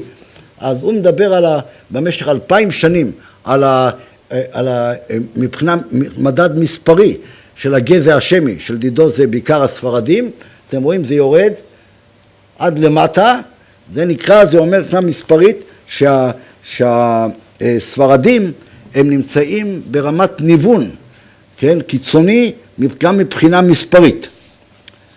בן גוריון הוא שבוי בדמיונותיו של ארתור רופין, כן, שתיאר את אחד המדדים של הניוון, של הדגנרטיות, או האנטרטונג בגרמנית, של הגזע השמי בעם היהודי באמצעות הגורם המספרי, וטוען באמצעות מערכת הזאת, שכביכול ב2000 שנים האחרונות מספר היהודים מהגזע השמי, שלפי המצאותיו זה כולל את יהודי המזרח, והיהודים אשכנזים שלא עברו לנצרות הפרוטסטנטית, אז מספר היהודים ידלדל, כל זאת ללא כל הצגת הוכחות כלשהן, שלא היו לו, אבל אמרנו, המצאת העבר זה דבר בסיסי ביותר בציונות. בן גוריון שבוי בדמיונות האלה של ארתור רופין, שלמעשה הספרדים יורדים כמעט, זאת אומרת, הם כמעט כבר מבחינה מספרית כמעט כלום. ולכן הוא רוצה שיגיעו יהודי ארצות ערב לארץ, עם קום המדינה. שיגיעו כולם. אצל יהודי מרוקו הוא עשה סלקציה. למשל, על עיראק שכולם יעלו. למה? כי הוא חושב שלמעשה המספר של היהודים של ארצות ערב הוא די קטן. בשביל מה הוא בכלל צריך היה אותם? למה לא בכלל לרצוח אותם? זה אחד מהצורות של תיאוריית הגזע, של השבחת הגזע, כי הוא היה צריך חלק מסוים של הספרדים לכמה מטרות. הוא היה צריך קודם כל לזרוק אותם לכולם, לא רק לפריפריה, אלא ליד הגבול, שישמשו בשר תותחים כחיץ בתור גזע נחות בין הפידאין, בין היישובים הוותיקים. הוא היה צריך למנות את כל היישובים שנטשו הערבים, גם כן ביהודים מהמזרח. אבל כמה זה? חשב אני יודע, כנראה 80,000 ביחד, מספיק. כשהם באו, התברר לא לתדר, הוא היה שבוי בתיאוריית הגזע של ארתור רופין, שהם מנוונים במספרית. פתאום הגיעו לפה לארץ 700,000 יהודי ערב, שיחד עם 18% ספרדים שהיו לפני כן, הם יצרו ביחד 57, כמעט 60% מתושבי הארץ. אם הם לא היו מרסקים את הספרדים, אגודת ישראל הייתה יכולה אז להקים את הממשלה. ופה הוא נכנס לפחד מוות. לא רק הוא, אלא גם כן אחרים בציונות, גם שהם הולכים לאבד גם את השלטון. ואז צריך להפעיל את שיטות השבחת הגזע. השיטות האלו, כן, שהתפתחו, כן, שנוסחו והתפתחו על ידי מקס נורדאו, אז יש 3 שיטות איך אפשר להשביח את הגזע. שיטה ראשונה, על ידי השמדה פיזית של הגזע הנחות, כפי שעשו הנאצים. זה דיברנו פעם קודמת, שאלפרד רוזנברג אומר במשפטי נירנברג, אלפרד רוזנברג האידיאולוג הראשי של התנועה הנאצית, אומר במשפטי נירנברג, מה אתם רוצים? אנחנו מילאנו את בקשתם של הציונים, לחסל את יהודי אירופה, רק ועוד זירזנו את זה. יש עוד כמה בפרוטוקולים, שעוד כמה מנהיגים נאצים, שהם אומרים את זה, מה אתם רוצים? זה הציונות רצתה, כי חלק מהשבחת הגזע לנקות. עכשיו אצל הציונות זה בכלל לא נקרא רצח. הם עושים הכנות לפני כן, הם קוראים לגזע השמי, מה שאצלם נקרא, גזע שמי, אבק אדם.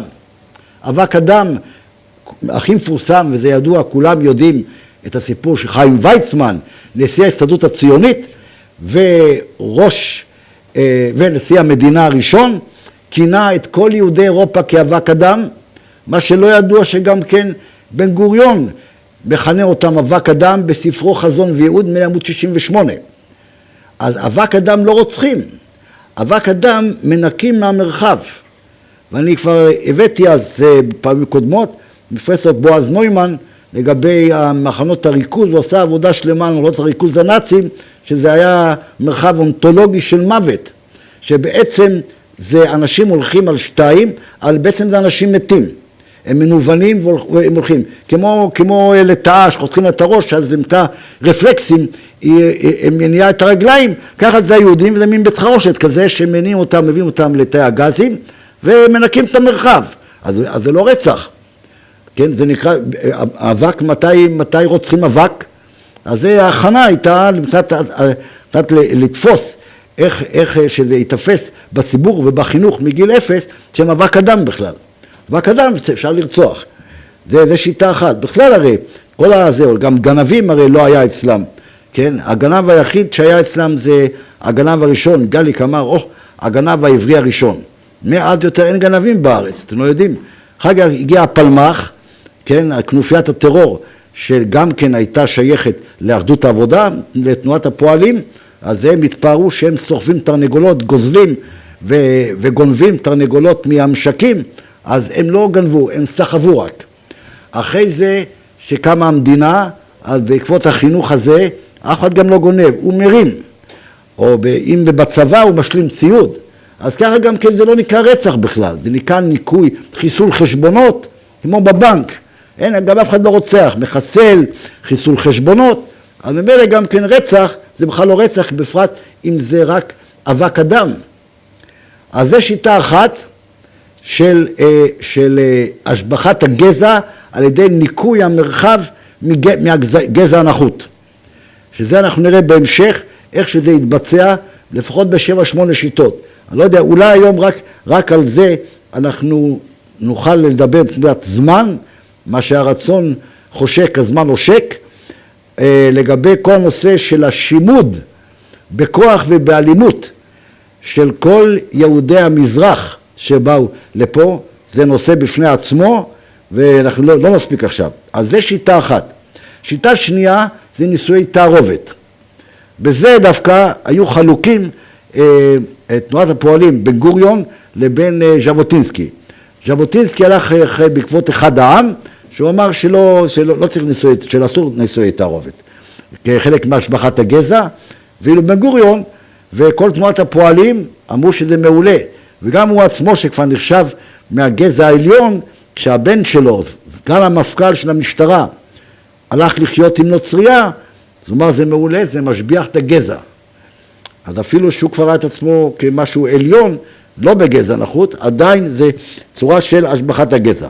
והשלב השלישי, אז אומרת האפשרות השלישית, זה חינוך מחדש, שזה אמרתי שזה נושא בפני עצמו, איך ששימדו בכוח ובאלימות בל תתואר את כל יהודי המזרח, כן, ולמעשה עוד נקודה שאני רוצה להדגיש, שזה בעצם אחרי שבן גוריון וארתור רופין מחדירים את זה לחינוך של מערכת החינוך הציונית.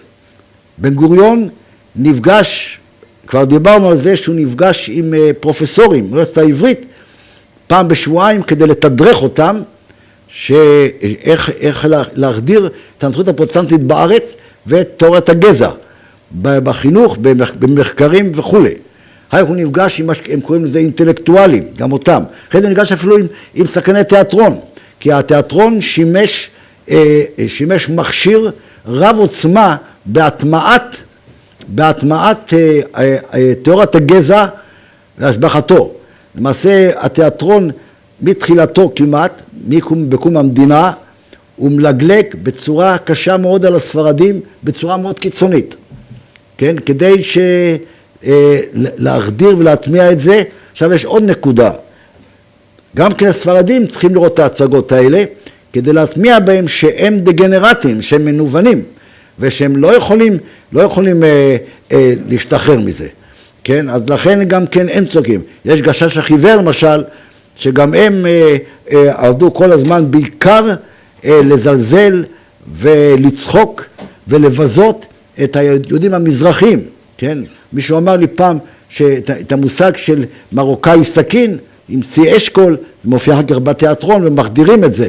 את המושג, תיזהר, אדם יעלה לי לראש, הם גם בתיאטרון המציאו את זה, שזה מרוקאי. הם עד כדי כך משפילים את המרוקאי מגשש החיוור, שגם לא מאפשרים לו את מה שהוא צריך לדעת, להגיד אדם עולה לי לראש, אז גם את זה הוא לא מסוגל להגיד נכון, הוא אומר תיזהר, אל תעלה לי את הראש לדם. גם בצורה ישרה הוא לא מסוגל להגיד את זה, מה שמטמיעים בו. כן? או שיש אחד, יעקב כהן מהבימה, באיזה תוכנית טלוויזיה, אז הוא מדבר על זה, איך אנשים המרוקאיות מדברים. הם בכלל לא מדברים. מכל מיני צווחות, זה הדיבור שלהם. הוא עצמו מרוקאי. זאת אומרת, הוא דוגמה מוצלחת לחינוך הציוני, שמי שאצלם נקרא דגנרט, שהוא בעצמו יבין שהוא דגנרט. אני עצמי עברתי חוויה מטלטלת כשהייתי בן 10, זכור לי עד היום, שלידי עשו כביש לאופניים, כביש צר. על מנהל עבודה היה ציוני אשכנזי, והפועל, לא זוכר היה תימני או לא, אז הוא מסביר לו, הראש שלך מלא עם זפת, תכניס לראש. הראש שלך, זאת אומרת, אנחנו רואים פה, זה דוגמה לראות איך שזה יורד, עד הסוף אפילו לכל מנהל עבודה יודע את זה. כן, אני הייתי אומר לו, אם הראש שלי זפת, אז אין לי מקום להכניס את זה שהראש שלי זפת. אז זה מגיע עד כדי כך לרמות שכל אחד שלי חייב לדעת את זה, שזה גזע שמי נחות, כן, ושהוא לא יכול לתקן את זה. עכשיו נראה לאיזה עוצמות זה עוד מגיע, והכל כדי להכשיר אחר כך את הנושא הזה של השבחת הגזע, כפי שאמרנו, אנחנו נביא דוגמאות על זה, של רצח עם, מה שקוראים ג'נוסייד של הציבור הספרדי. זה לא הצליח להם כל כך, כיוון שלציבור הספרדי היה ריבוי טבעי, ואילו האשכנזים כמעט לא הביאו ילדים, הציונים.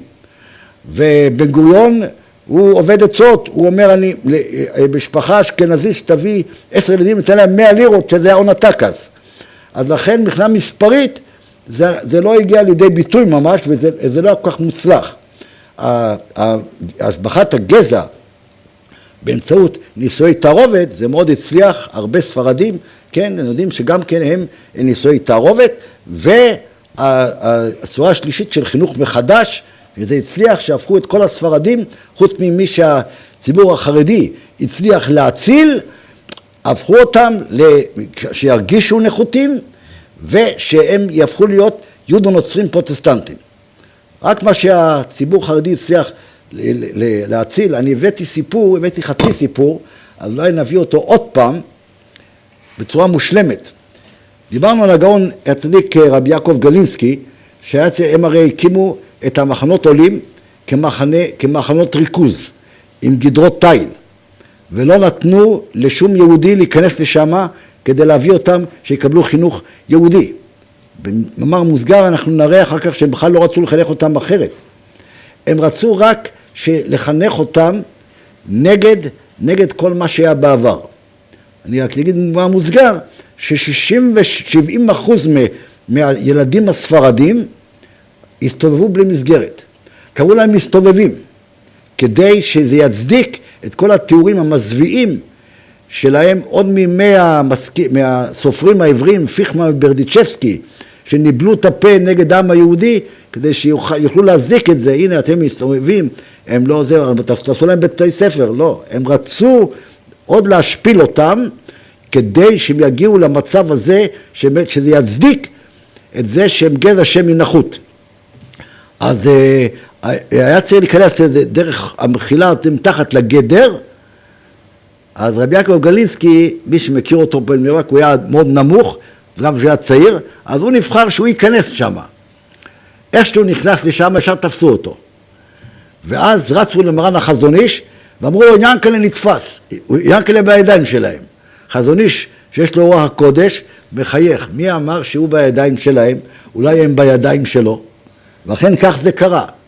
הוא אומר, ינקלה, רבי גלינסקי עושה, אני לא יודע לדבר, אני קורדי, לא מבין, רק יידיש.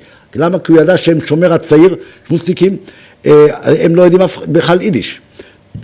אז בסוף היה שם אחד פליט שואה, שהיידיש בוא, תבוא, אתה תתרגם. ואז מתברר שהוא מכיר אותו עוד מסיביר, והוא, רבי יעקב גלינסקי הציל אותו ממוות, דקה שתה לו את הפת לחם, וזה אנחנו רואים תמיד, שאם אדם עושה חסד, ואדם מוותר, הוא חושב שהוא עושה את זה בשביל הזולת, בסופו שהוא רואה שזה בשביל עצמו.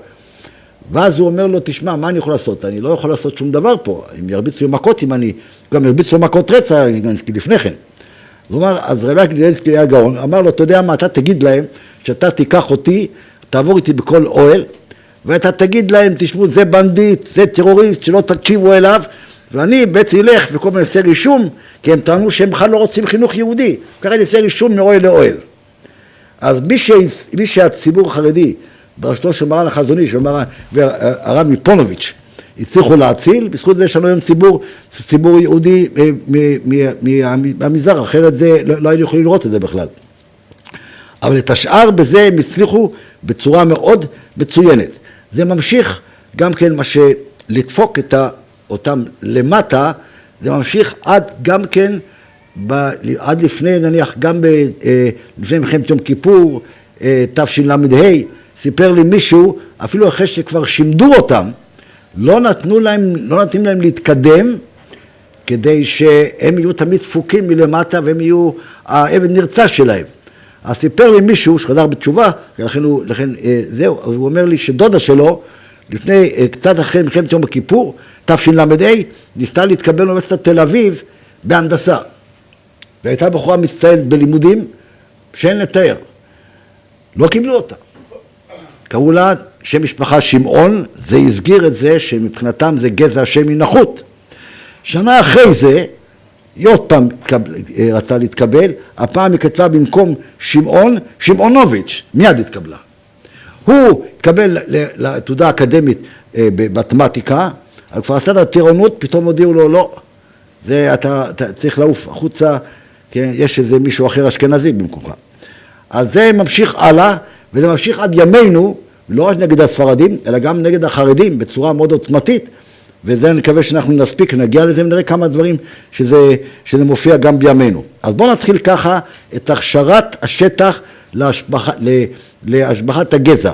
דיברנו על השבחת הגזע על שלושה דברים. יש הסוג הראשון, על ידי השמדה של הגזע הנחות פיזית, לרצוח, יש גם כן אפשרויות על ידי כך שמונעים את ההולדה, מולידים את רמת הילודה, ועד ממילא יש פחות מבחינתם הגזע הנחות. זה שני הדברים, מי שאפשר לרצוח אותו טוב, מי שלא, לפחות לגרום שהוא לא יוליד. ונראה תכף את השיטות, מה שהם עשו ואיך הם מגיעים לזה. אז בואו ניקח דוקטורט, שלא ידוע היום לאף אחד, של אחת בשם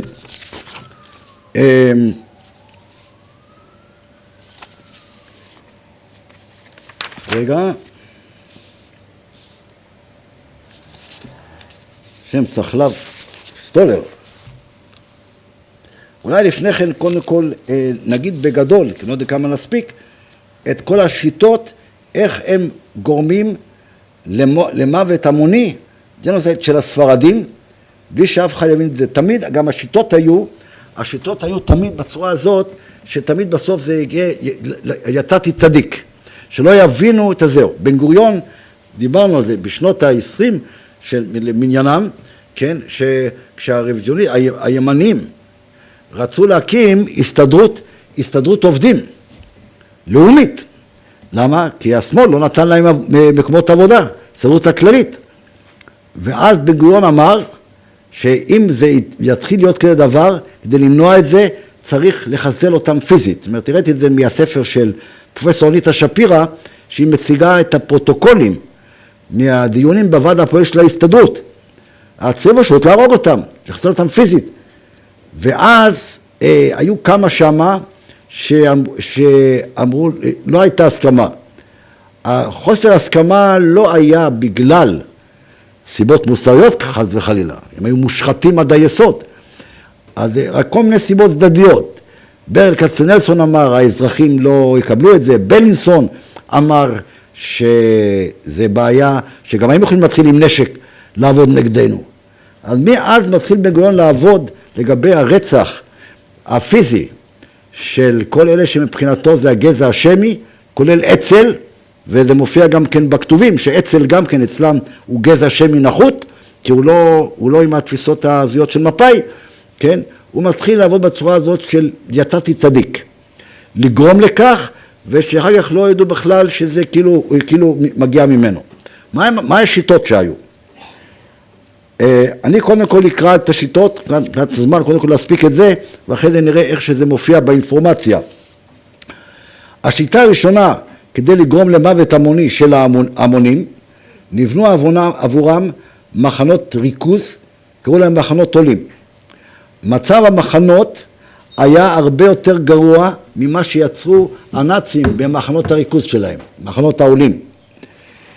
הן מבחינה תברואתית והן מבחינת צפיפות, תוך פגיעה בצלם האנוש שלהם, על ידי יצירת חיים משותפים של משפחות בחדר אחד, לפעמים בנו כמו כלובים, בדונים של 1.5 מטר על מטר, ודחסו לשם משפחה של 2-3 ילדים, כדי שיאבדו בכלל את כל השפיות שלהם, ותת תזונה, זה דבר חשוב, תת תזונה, האדם זה מאבד בכלל את הצפון, זה למשל מיד התחיל עיוורון לילה, זה הדבר הראשון, גם זה היה במחנות ריכוז הנאצים. למשל דוגמה אחת שניתן, זה למשל במחנה ריכוז של 10,000 אנשים, הם מחליפים שם רק צינור אחד עם 2 ברזים. ככה כמעט אף אחד לא ישתה וככה לאט לאט ימותו. תת תזונה, מגיע שליח האום, אני מקדים את המאוחר כי אם לא נספיק, מגיע שליח האום, הוא אומר ראיתי בכל העולם מסעות, לא הייתי בשום מקום תת תזונה כמו שאתם ינקתם בו במחנות העולים.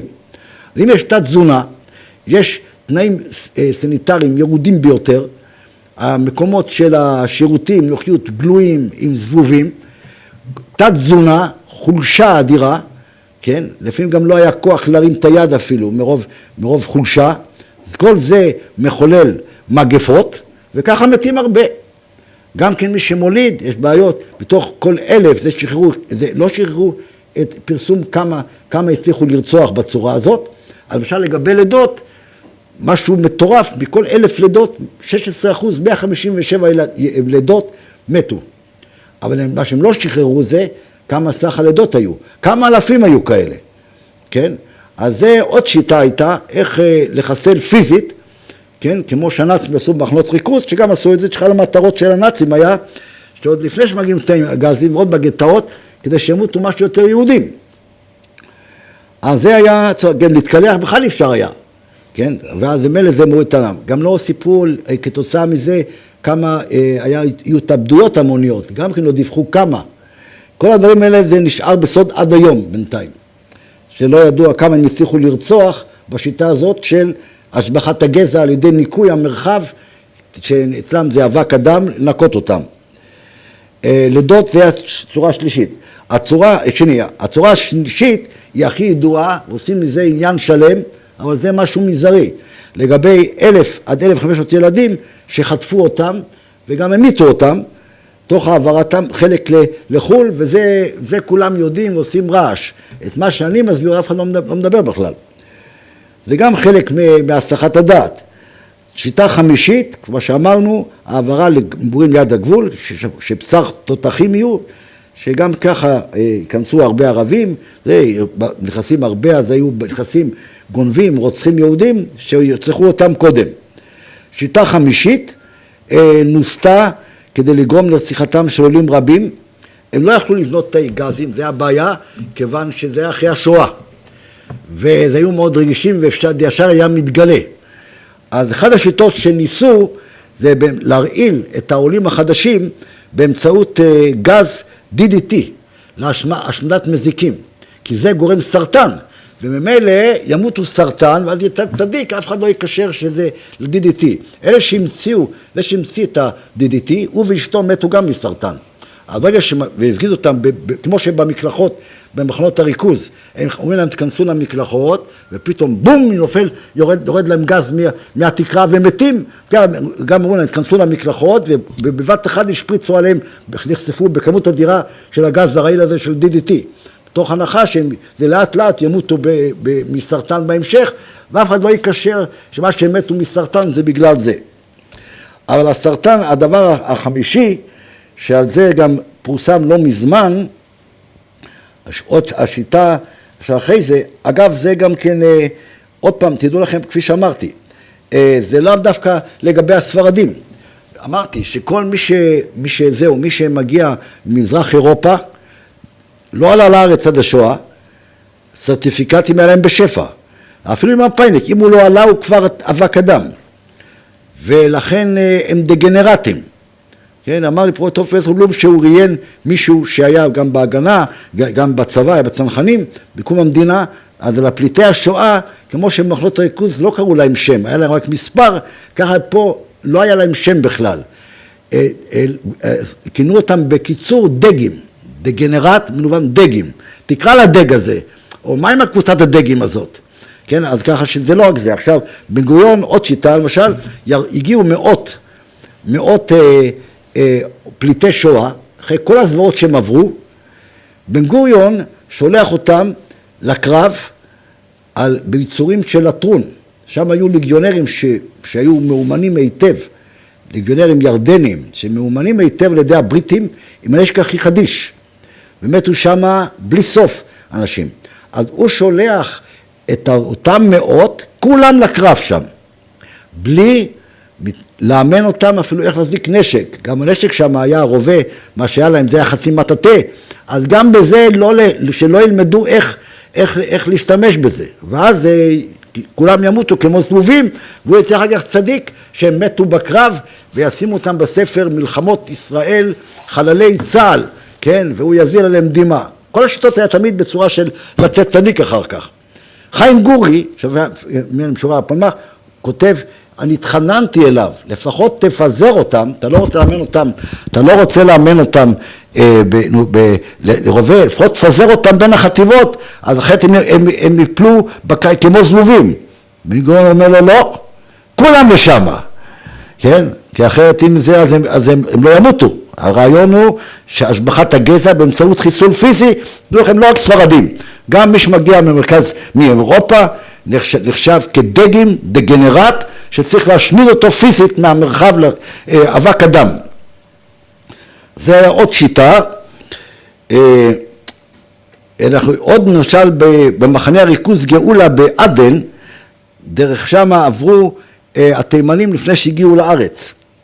גם שמה כבר התחיל הסיפור הזה של הזנחה תברואתית מחוללת מגפות, וגם באמצעות הסלקציה שאמרנו שגם את זה המציאו הציונים, אתם זוכרים פעמים הקודמות, והנאצים המציאו את זה. כן, למשל יש בספר, ושם זה היה שאלה של חיים ומוות הסלקציה בעדן, אז למשל ניסים גמליאלי בספר שלו תימן ומחנה גאולה עמוד 161, הוא מתאר את ראש המחנה דוקטור בייגל, שהתנהג כמו מפקד מחנה ריכוז נאצי, כותב, יחסו היה מתנשא בלתי מתחשב, כרואה בקר הרוכב עם סוסו בידו השוט. דוקטור בייגל כינס את הפליטים ברחובות עדן לפי ראות עיניו, העסקנים הציונים רצו ששיטת הסלקציה שלהם תהיה שלטת, מי יחיה ומי ימות. אחרי דוקטור בייגל נשלח לנהל את מחנה הריכוז שמאלני קיצוני בשם דוקטור אלקנה, כנראה הוא עשה דוקטורט על שיטות סדיזם, כי הוא דאג להופכו ממש למחנה ריכוז נאצי. כל מה שהתרחש במחנות המוות הנאצים הופיע שמה. וזה מופיע בספר, מי שירצה לראות בצורה מפורטת, בספר על ציפורני נשרים, הם קראו לזה על כנפי נשרים, הוא כתב ספר על ציפורני הנשרים, השב"כ הזהיר אותו לא לפרסם את זה מדי, אז כמעט שאין את זה היום, כן, אז הוא כי הוא שם מגלה את העובדות שניסו כמובן להסתיר. אז הוא התנהג, איך שהוא הגיע לשם קודם כל, כדי ליצור מיד תת תזונה, כשאנשים ימותו במחלות, במגפות, הוא הוריד לילדים, הוא כמעט הפסיק בכלל לתת להם לאכול את המנות, וגם כן לאנשים, גם הם מיד לקו בעיוורון לילה, שאופייני למצבים כאלה, כמו שהיה במחנה הריכוז הנאצי. עכשיו יש רק הבדל אחד שהיה שם, בין המחנה גאולה לבין מחנה ריכוז נאצי. הבדל אחד. במחנה הריכוז הנאצי, כשהם הגיעו למחנה, הם קיבלו פקודה להישאר רק עם הבגד על האור שלהם, ואת כל מה שיש להם, חפצים, תכשיטים, כל מה שיש, לשים בערימה. והם גזלו את זה, לקחו את זה, ואחר כך מינו את זה.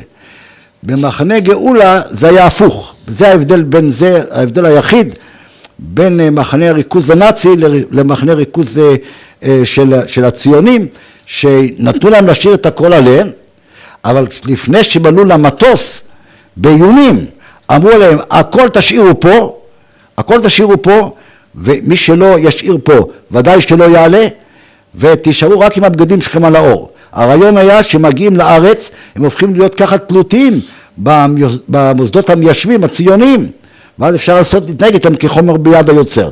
זה היה ההבדל היחיד, שבמחנה ריכוז נאצי, הרמו את כל החפצים של היהודים שאחר כך הושמדו בזה, בהתחלה, ושם מי ששרד את מחנה גאולה, גם הם לא מפרסמים את מספר הנרצחים שם, אז מי שכבר כן שרד, לשים את כל זה בערימה, הם היה להם שם ספרי תורה עתיקים, שהיו שווים מיליונים היום במושגים שלנו, תכשיטים, זהב, הכל נשאר, וזה לא ידוע האם מי לקח את זה בעצם לכיס, האם אלה מהדרג הנמוך של העסקנים הציונים או היותר גבוהים.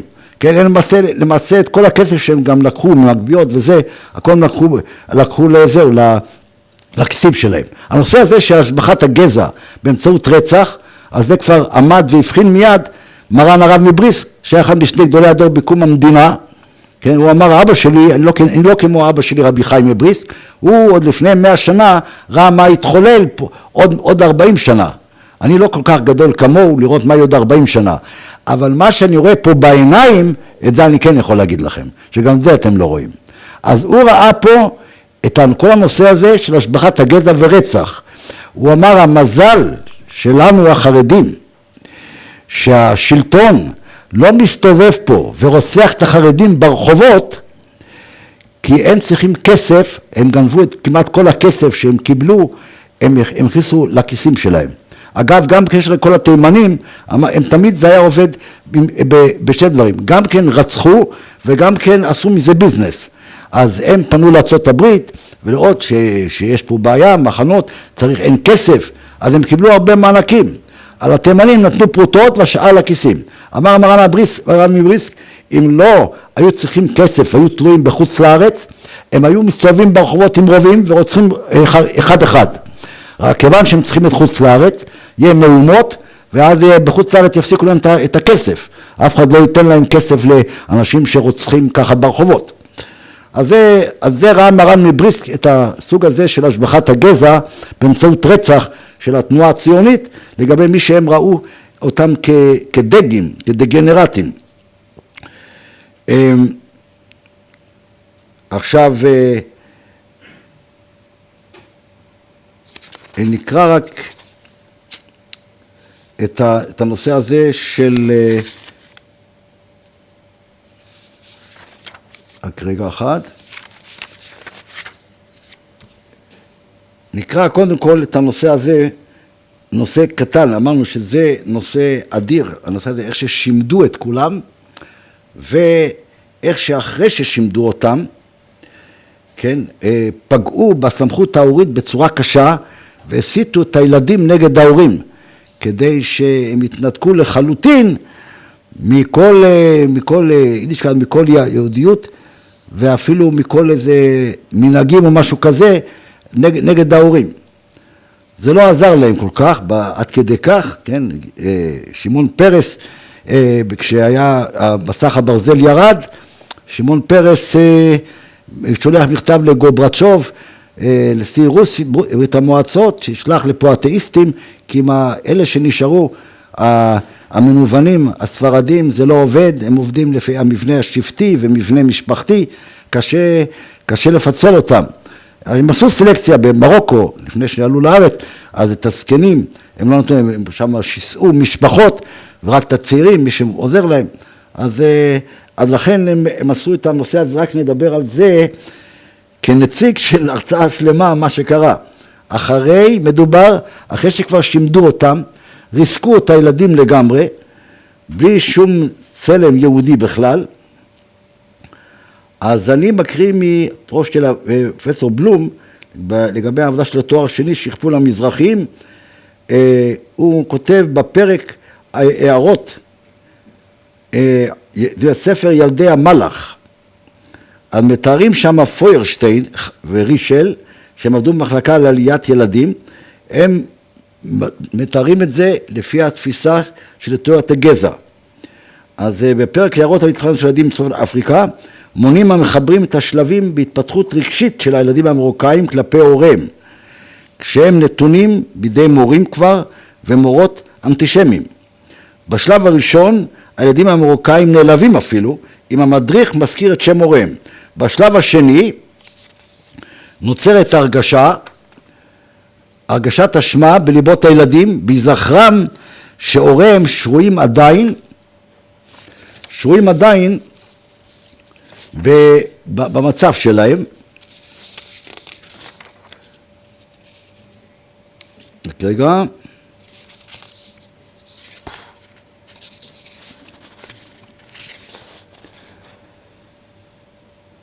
כן, נמצאים במצב שלהם.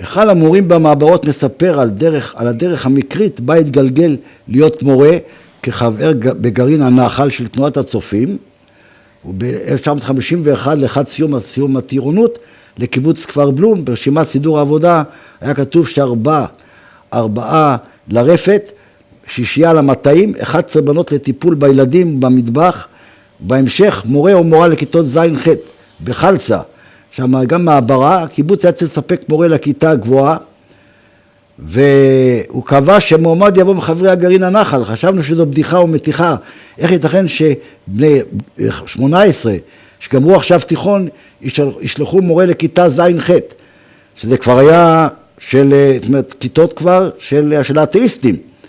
בסופו של דבר זקתי חמאס, לא עזר לי.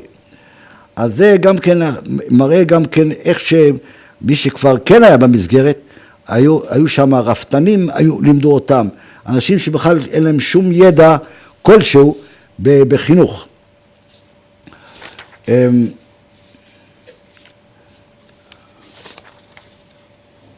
לגבי הנושא הזה של מערכת החינוך, טוב, זה הכל, זה באמת, זה נושא גדול בפני עצמו, שצריך לדבר עליו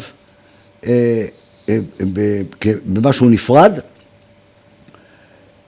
יש פה הרבה אינפורמציה באמת על איך שזה היה ממש כמו במחנה ריכוז נאצי, רק אני הייתי רוצה לדבר על הנושא של הדגנרט הטוב והדגנרט הרע. המרוקאים, שהם היו רוב העולים, נחשבו לדגנרטים רעים, לכן הם צירפו להם מושגים של מרוקאים סכין וכו', כי הם לא קיבלו ישר את מה שאומרים להם, כי הם היו סך הכל במקומות כבר משטר קולוניאלי, והתנהגו עליהם כבני אדם. התימנים שהיו במקומות בכפרים, הם היו נחשבים אצלם כדגנרטים טובים, שעם הראש באדמה עושים מה שאומרים להם, ורק עובדים.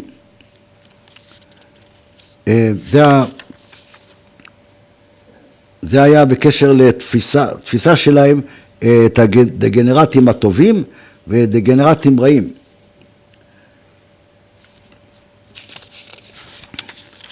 אני רוצה פשוט, יש בשנות ה-56, בשנות ה-50 וה-60, עכשיו אני מדבר על, כפי שאמרתי, על הכשרת דעת הקהל לג'נוסייד, השמדת בעם היהודי באמצעות הסירוס. אמרנו שני צורות לגבי חיסול. אחד זה חיסול פיזי, ואחד באמצעות מניעת הולדה. אני עכשיו מדבר מהדוקטורט של אחד שכתבה על תולדות הפסיכיאטריה בארץ. בשנות ה-50 וה-60, תשמעו עכשיו דבר טוב שאף אחד לא יודע, הפסיכיאטרים בארץ ישראל, כולם, תייגו את כל הגברים המרוקאים כפסיכופטים. שמעתם כזה דבר? לא פחות ולא יותר. זו הייתה מחלת נפש שלהם.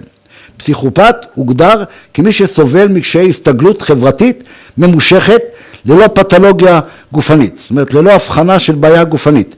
מנוירוזה, מחלת עצבים, או פסיכוזה, שזה מחלת נפש.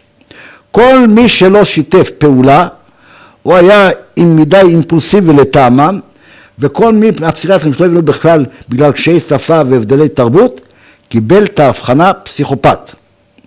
הראשונים שהשתמשו במונח פרימיטיבי לתיאור גברים מזרחיים, היו אותם פסיכיאטרים.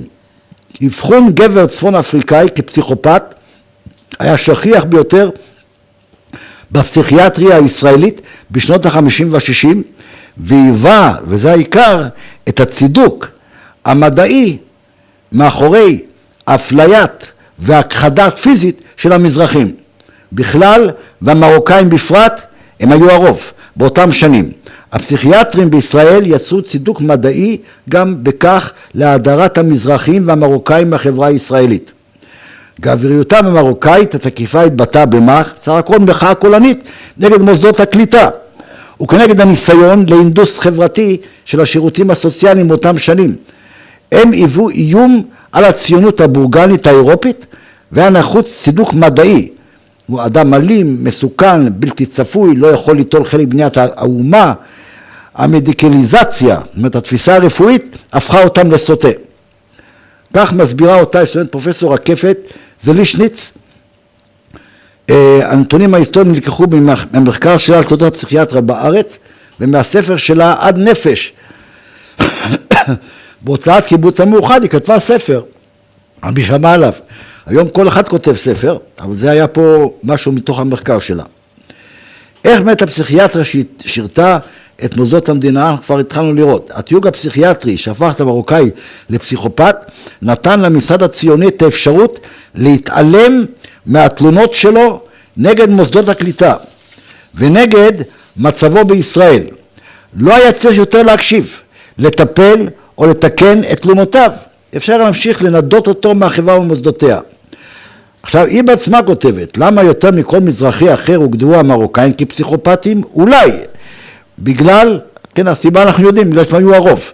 אולי בגלל שהיה להם ניסיון חיים במרוקו תחת משטר קולוניאלי, ולכן סרבו לקבל בהכנעה, היררכיה ואפליה. הפסיכיאטרים בארץ ישראל של אותם שנים היו כולם ממוצא אירופאי ורובם ממוצא גרמני. באותם השנים הפסיכיאטרים, כמו פרופסור לוינשטיין, שעל שמו יש את הבית חולים לחולי נפש לוינשטיין ואחרים, פה אנחנו מתחילים להגיע לנושא הזה של השבחת הגזע, האמינו באורגניקה. אורגניקה זה השבחת הגזע. מה פירוש? תיאור העם מאלמנטים לא רצויים ולא ראויים. גם המספרים משקפים את השקפת עולם זו. ב-1957 שיעור היהודים שהושפזו במוסדות פסיכיאטרים, על כל 1,000 יהודים שהושפזו כסכיזופרנים, 416 מזרחים, ורק 120 כאן מהגרים ממוצא אירופי, וזה שהם קוראים להם פה מהגרים, זה גם כן סיפור חלק מהשבחת הגזע, זאת אומרת מהתיאוריית הגזע. לדגנרטים, מה שהם אומרים, הם לא קראו בכלל עולים, הם קראו להם מהגרים. ממוצא נוירוטים, 320 מזרחים, זאת אומרת נוירוטים, מחלות עצבים, 320 מזרחים, 63 אשכנזים. הפרעה באישיות, 245 מזרחים, 54 אשכנזים. אבל האם הפסיכיאטרים עדיין מנסים לתייג ולהכפיש קבוצות האוכלוסייה גם היום, או שתיוג כזה הסתיים רק בשנות ה-60? זאת אומרת, לקראת מלחמת יום הכיפורים, הפסיכיאטרים טוענים שהשיטות שלהם השתנו, ככה הם טוענים. אבל תערוכה שהתקיימה ב-29/8/13 מוכיחה אחרת. זה גם הופיע ברשת מקומוני גל גפן ב-26/8/13. כתבת תדמית על עמותת מגן לזכויות אנוש. ברגע שהומצאה השיטה כהבחנה מדעית של הפיכת כל העדה המרוקאית לפסיכופטים, ניתן היה על פי תיאוריית השבחת הגזע שקיבלה תוקף של תורה, וכך עדיין בימינו מוגדרת תיאוריה זו, לבצע את השמדת העדה המרוקאית כפי שניסחה דוקטור יוסף מאיר. אמרנו יש שני שיטות, אחד זה על ידי רצח ואחד זה על ידי מניעת הולדה. איך? יש דוקטור יוסף מאיר, על פי פקודתו של בן גוריון, לבצע סירוס המוני של כל יוצאי מרוקו. ואז אין יותר ילודה, ואז זה נעצר. כבר ראינו לאל שלידו של בן גוריון יש לחסל כל קבוצה פיזית שהיוותה איום על המשך הדיקטטורה הפועלית כפי שהוא בעצמו הגדיר את זה, בכל דרך אפשרית ללא כל עכבות מוסריות ואנושיות.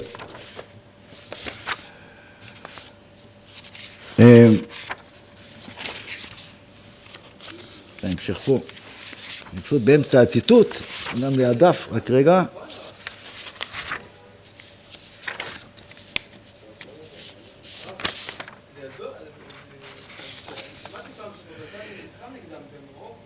כן, ודאי. הוא הצליח להציל קבוצה. יש גם כן בהמשך פה ששמה, שאנחנו לא הגענו לעניין הזה של ההקרנות, מזה נרצחו עשרות אלפים. אז עשו כבר את ההקרנות האלה כבר במרוקו, לפני שהם עלו. אז שמה הם לא היו חופשים בזה, והם עשו את זה בבתי חולים. אז מי שלמד באליאנס, לא עשו לו את ההקרנות. מי שלמד בעזרת תורה, שזה חרדי, כן עשו לו את ההקרנות. כי מי שלמד באליאנס, אז הוא כבר יהודו נוצרי, אין בעיה. אבל מי שלמד באוצר התורה, אז הוא חרדי, אז צריך לרצוח אותו. אז להם עשו את ההקרנות כדי שבהמשך פתאום יופיע להם סרטן, ויצאו צדיק, לא יודעים למה קרה פתאום סרטן.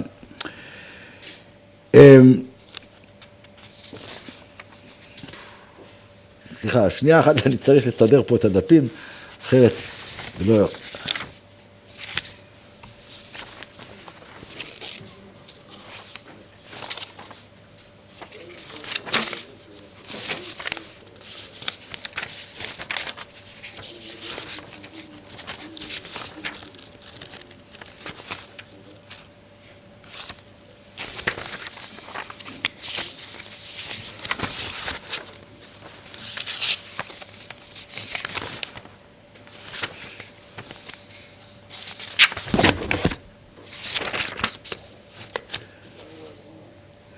כן.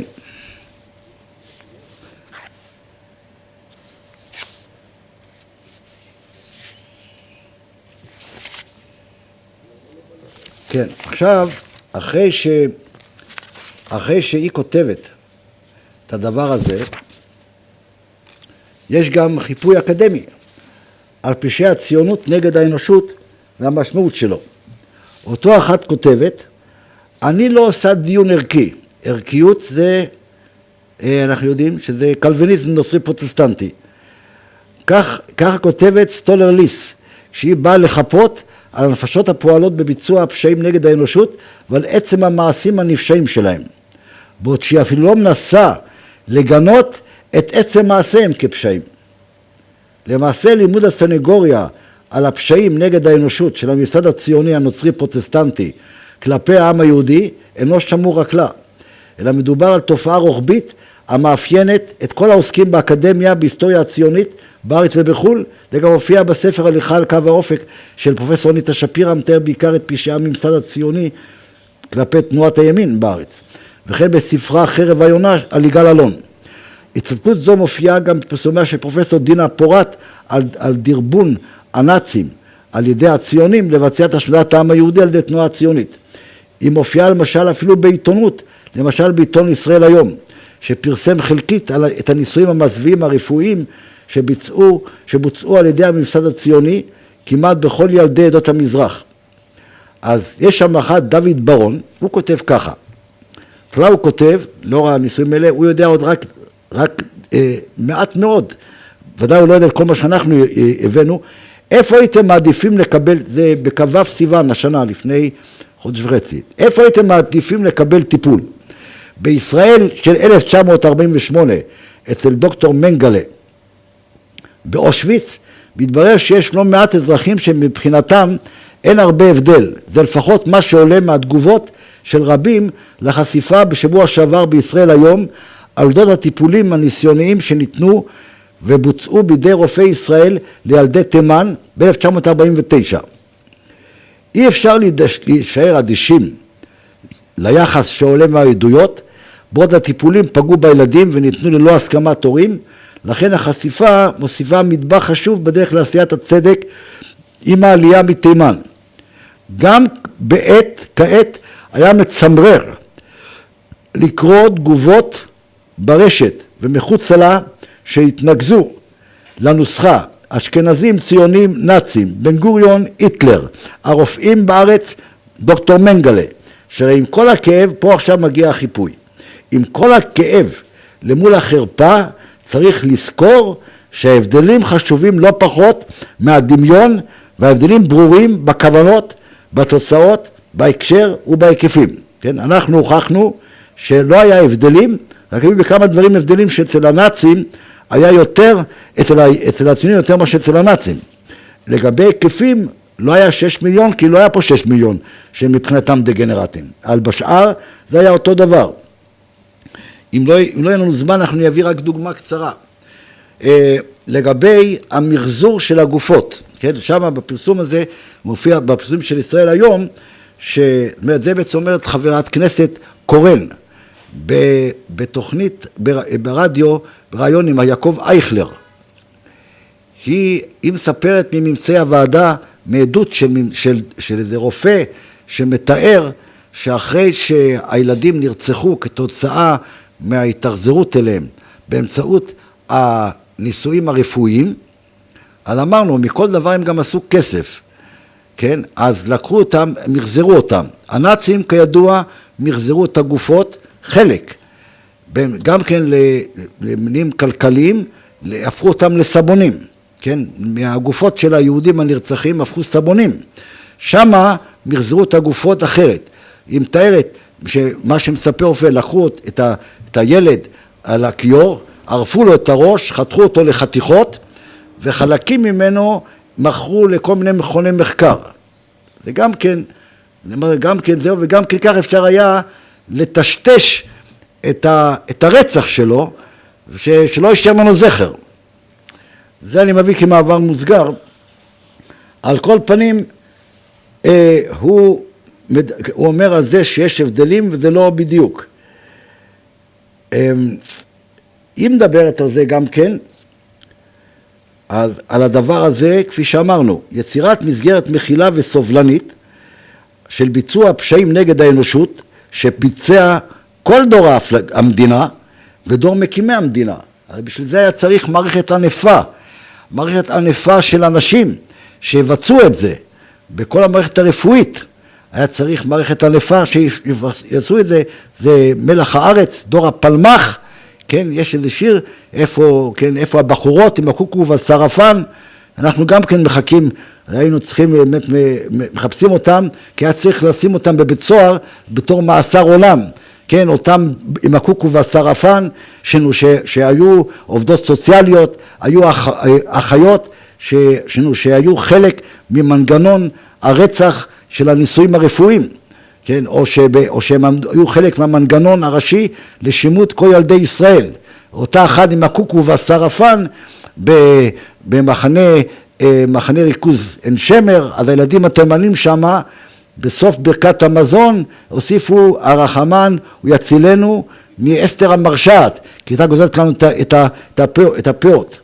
אז לבוא ולחפות על הפושעים האלה, בצורה הזאת, בצורה יצירת מסגרת סובלנית ומכילה, כן?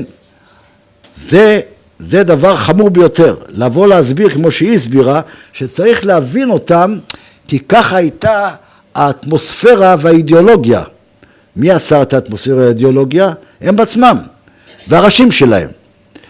זה צורת חיפוי או יותר גרועה, מה שאפילו הפושעים הנאצים לא עשו.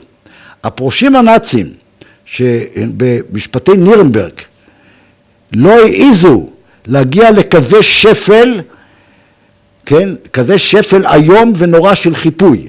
הם אמרו, קיבלנו פקודות, היו הורגים אותנו, אבל הם לא העלו בדעתם להגיע לכזה שפל תאומי, כמו אותו שכבה היום של הציונות באקדמיה, או גם מאחרים, לבוא להגיד בגלל שאפשר להבין אותם כי זה האטמוספירה והאידיאולוגיה. אין שפל מוסרי יותר גרוע מזה, וזה מהווה איום גם כן עלינו, על היהודים, על החרדים, אם ככה הם עובדים. מספיק לייצר אטמוספירה ואידיאולוגיה, יכולים עוד פעם לעשות לרצוח את החרדים, את היהודים פה. ותגידו, זה אטמוספירה, זה אידיאולוגיה, אנחנו לא רוצחים, ולא צריכים אפילו לבוא, זה יותר גרוע אפילו מלהגיד כבר אבק אדם. זה אנחנו מייצרים אטמוספירה ואידיאולוגיה, והכל נהיה לך מותר לך, כי זה אטמוספירה ואידיאולוגיה. ואז אנחנו עושים עוד כמה חוקים, ואז אנחנו מסודרים לגמרי. וזה איום גדול על הציבור חרדי, שזה כאיש של שפיות, בתוך עולם לא שפוי, מטורף, חסר כל מעצרים ועכבות, מה שהולך היום. אני לא מדבר על כל האלימות למעשה, כן, שאנחנו אמרנו את זה פעם קודמת, יש לי הרבה מאוד אינפורמציה, 90% אלימות של הנוער כלפי המורים, 90% אלימות כלפי עצמם, 200 אנשים מתאבדים בתהליכי גירושין, במכות רצח להורים בכמויות, סמים מספר 2 בעולם, באלכוהול, כן? זה משהו בלתי נתפס. למעשה היה צריך את כל אלו שהביאו אותם וחינכו אותם לזה, כן? הם חינכו גם כן, מערכת החינוך חינכה גם כן את ההורים שלהם כבר. הם חינכו אותם להיות פושעים, עשרות ארגוני פשע מאורגן. את כל היה צריך לסגור עכשיו על המקום הרי, את כל המכללות לחינוך, ואת כל האוניברסיטאות המחלקות לחינוך, לסגור אותם מיידית, ולהעמיד לדין את כל הפרופסורים האלה, ואת כל הזהו שהם גרמו לכל הרציחות שיש היום, על ידי החינוך שלהם, לגנבות, בלי סוף. זה צריך לדעת עוד לאן הם חינכו את הציבור, את מה שהם קוראים חברה ישראלית. לא מזמן פורסם את המשטרה, שכל 4 חודשים צריך להקים בו בית סוהר, כדי שיספיקו להכיל את כל הפושעים. עכשיו ככה, הסיפור הוא כזה, שיש 2 סוגים נפוצים שבכלל לא מעמידים אותם לדין. אחד זה גנבים שלא עושים, לא מפתחים רשת של ארגון פשע של גנבות. אלא הם לא מתייחסים בכלל. זאת אומרת, אם קוראים, זה ידוע היום, אם קוראים למשטרה, יש אצלי גנב בבית, אדוני, אין לנו כוח אדם, אנחנו מתעסקים עם אלימות. אז זה גם יוצר כזה מצב, שאם זה מתקבל כנורמלי, אז גם יכולים לשחק 6 בתחנה, ויודעים שיגידו את זה, גם כן לא יעשו מזה עניין. אז את כל הגנבים הרגילים, ככה, שזה בכמויות פריצות לדירות בלי סוף, זה בכלל לא מכניס אותנו לבית סוהר, זה בכלל לא עושים להם משפט.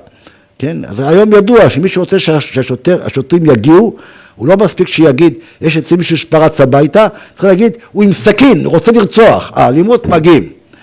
זאת אומרת שכל אלה לא מכנסים לבית סוהר.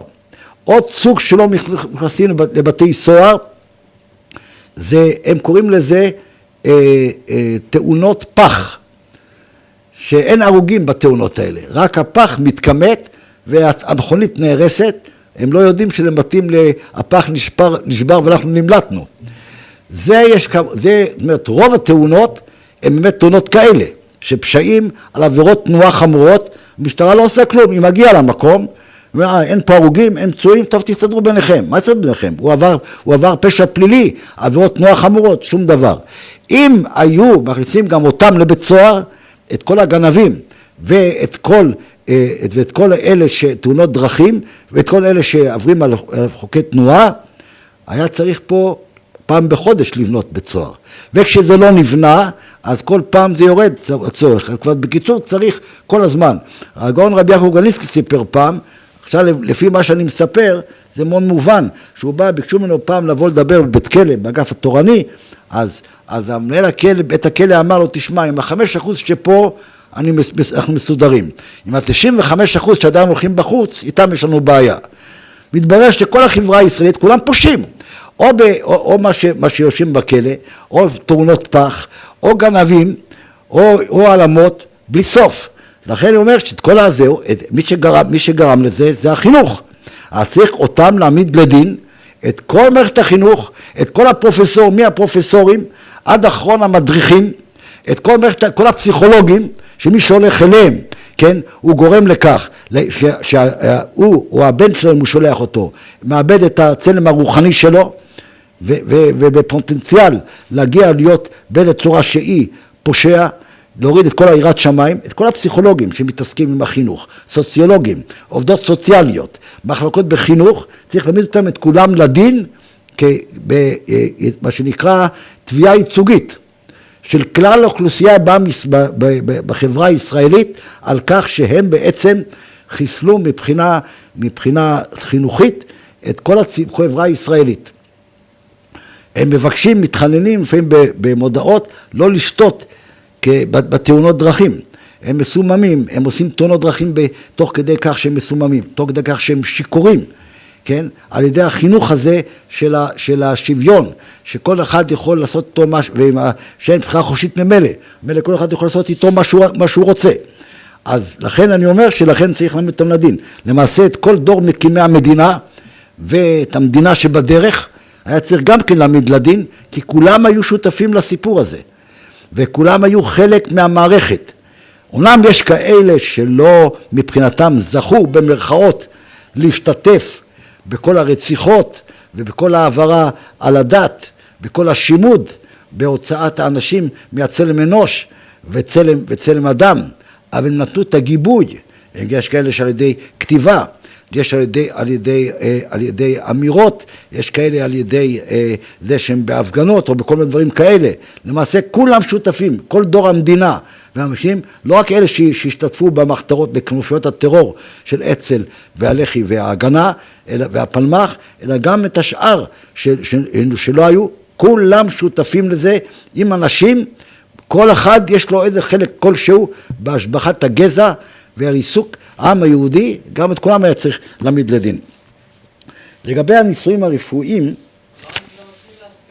בבקשה, זה מתחיל מההשכלה, ברגע שיש נצרות פרוטסטנטית זה מתחיל. עזריה האדומים הוא הראשון, אחרי זה יש התנועה שבתאות, שבתאי צבי היה נוצרי פרוטסטנט, הוא מדבר על שוויון בין נשים לגברים, הוא מדבר שהוא יעשה אותו האיש לנביא, כן, והוא צריך, אפשר לבטל את כל, הוא גם היה הציוני הראשון, צריך לבטל את כל המצוות, כי זה זמן הגאולה, כמו שאמרו לתימנים, לא צריכים פה בית תפלות, צריך לקיים, אנחנו זמן הגאולה, הוא הראשון, וכל ראשי הציונות מודיעים שהם שבתאים מודרניים. התחלת הגאולה, חסידות דתית, מתרגמת את זה גם בצורה של טקסים וכולי, בימי העצמות שהם, עם כל הפולחנים שלהם, זה הנוצרות הפרוטסטנטית האוונגליסטית. כן, אנחנו רואים למה שהם מובילים. כל אלה של ההר, צריכים לדעת שזה לא רק איזה 5,000 שעולים לשם, כי כל רבני, אלה שנקראים רבנים של הציונות הדתית, שלמעשה הם כמרים של הנצרות הפרוטסטנטית, חתמו לעודד לעלות להר. כן, זה כל הציונות הדתית. ומהם זה מה שמגיע, כן. למה הרבנים לא מעודדים את הלימוד הזה של כל החומר החשוב שלימד אותם? כי אני פשוט, אז אני אגיד לך מה, אני פה הראשון שמביא את האינפורמציה הזאת, זה ההתחלה. פשוט לא יודעים. כן, הם פשוט לא יודעים את הדבר הזה. במשרד החינוך כבר אפשר להתחיל ללמד את זה? זה הדבר האחרון שהם יעשו. הם אומרים למה לא לומדים היסטוריה בחינוך החרדי, היסטוריה, אזרחות. אנחנו נגיד להם בבקשה, נלמד, גם אצלכם אבל שלמדו, אבל את זה. לא את הספרות המגויסת שלכם, את זה תלמדו. מה? כן, אבל זה צריך לדעת לגבי, אמרנו, הארבעה בני חשיבה סובסטנטית, זה צריך לדעת את זה. מה?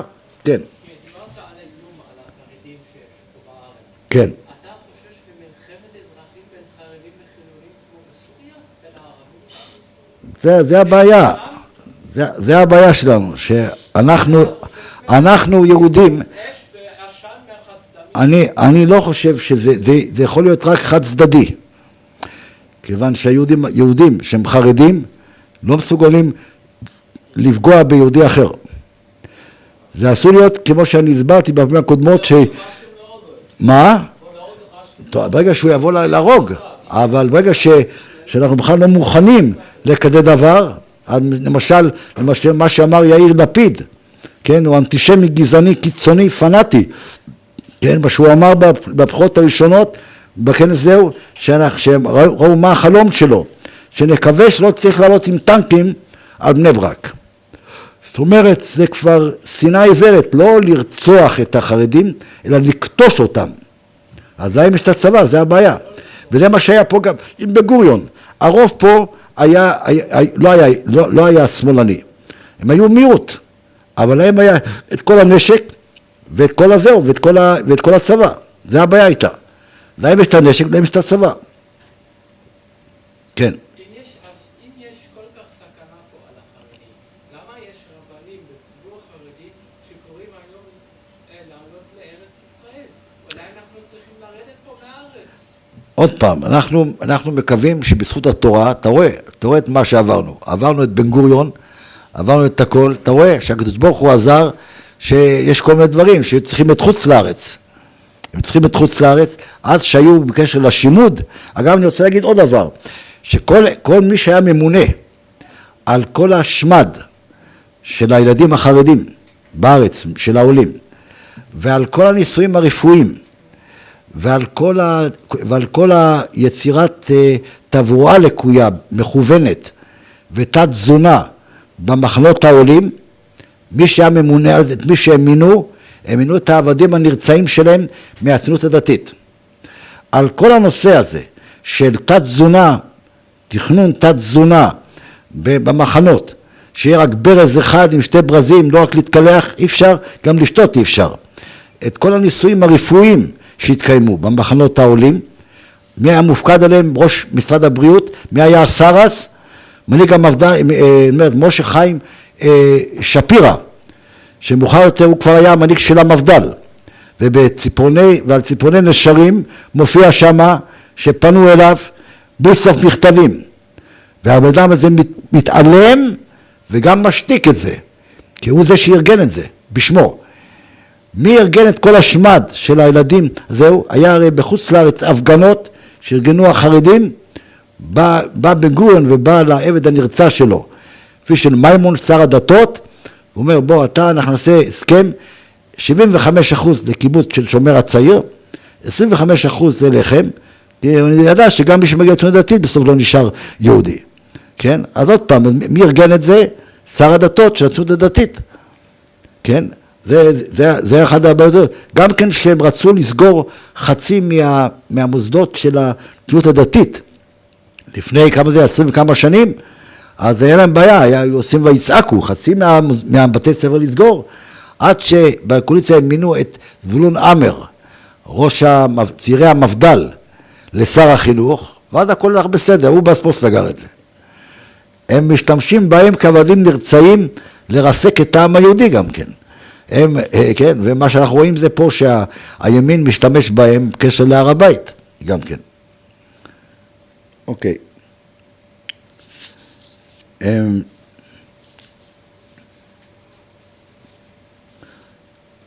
אנחנו נקרא עכשיו פרופסור מאירה וייס, האנתרופולוגית של הרפואה באוניברסיטה העברית, מתארת בספרה The Chosen Body, הגוף הנבחר, כיצד נתפסו יישוב הארץ ועבודת אדמה בעיני הוגים ציוניים כתרופה שתשיב את בריאותו של הגוף היהודי שכביכול התנוון בגלות. במונחיו של נורדאו, תחליף של יהדות השרירים, כן? מוסקול יודנטאום. את היהודי של בית הקפה במערב אירופה היהודי הגלותי, ככה הם תיארו את זה, כי האנטישמים ככה, הגויים תיארו את זה.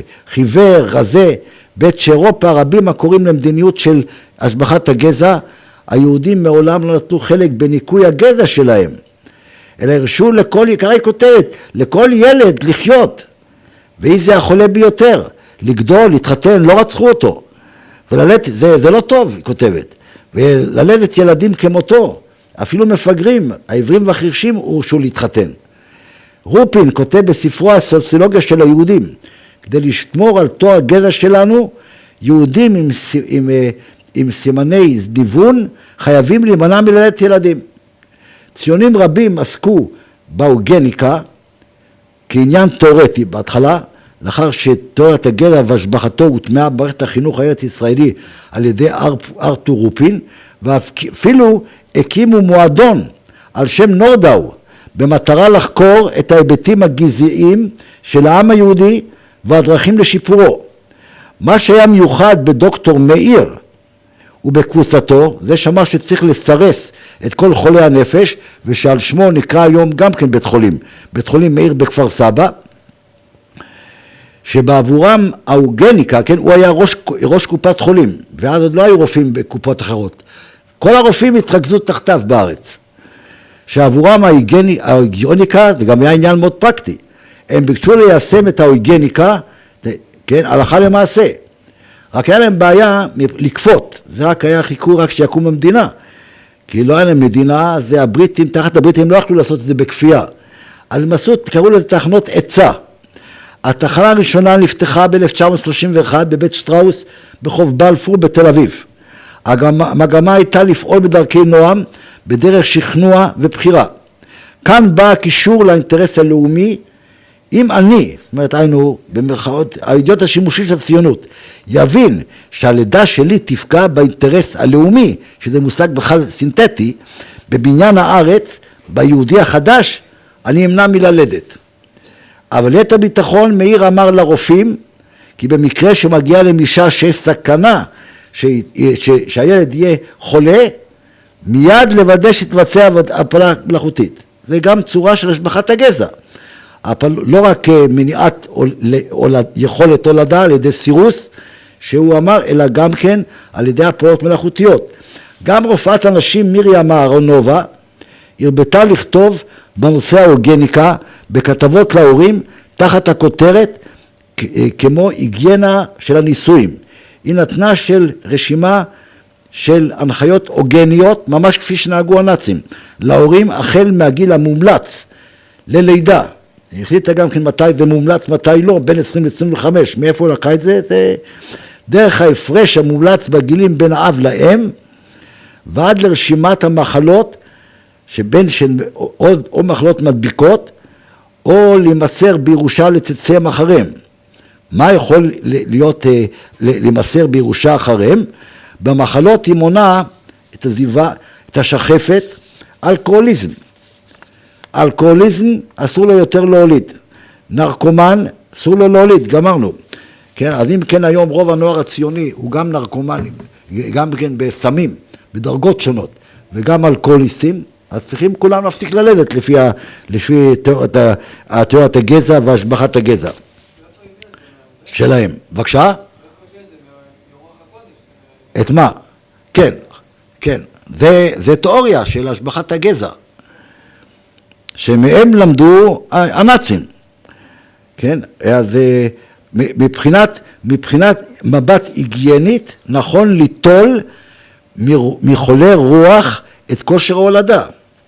הדוקטור שטיבל כתב, על הבאים בברית הנישואים להתייעץ קודם עם הרופאים, שפה בארץ כולם נגועים בגזענות האנטישמית ובהשבחת הגזע, האם רשאים או ראויים הם להוליד בנים. כן? גם היום משביחים את הגזע. אנחנו רואים, זה ממשיך היום, גם החשיבה ההיגיינית, היא קיימת ושרירה גם היום בישראל. טוענת שחלב סטולר-ליס. היא באה לידי ביטוי בעיקר בשיעור הגבוה מאוד של בדיקות טרום לידתיות, וסינון גנטי של עוברים חריגים מבחינה גנטית.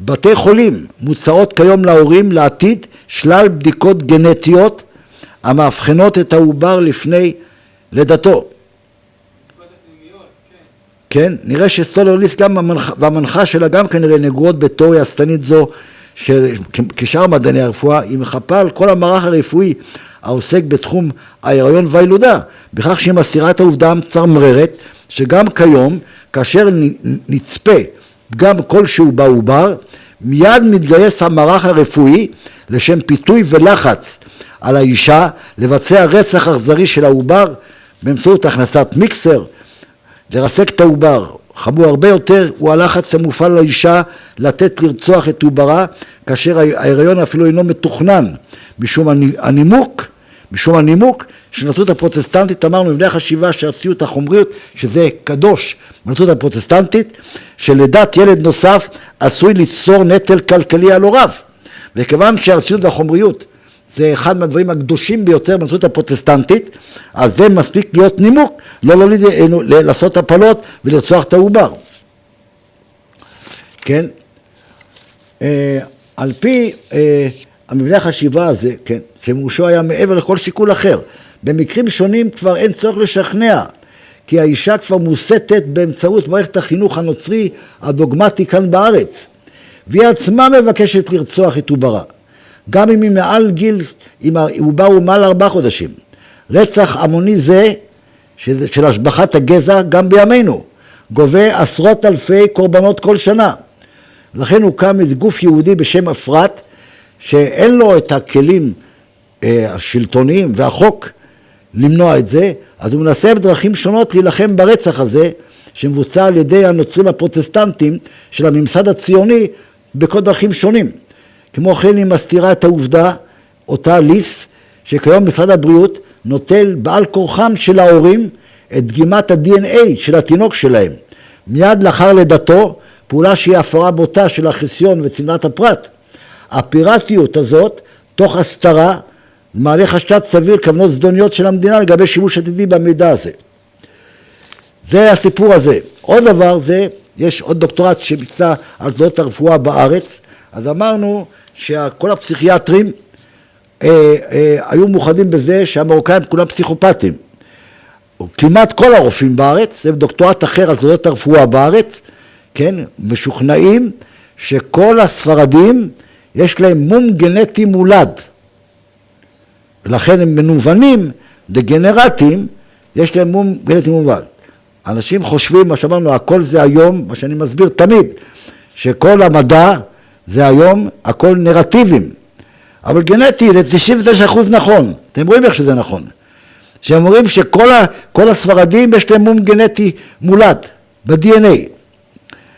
זה עד לפה עניין הנושא הזה.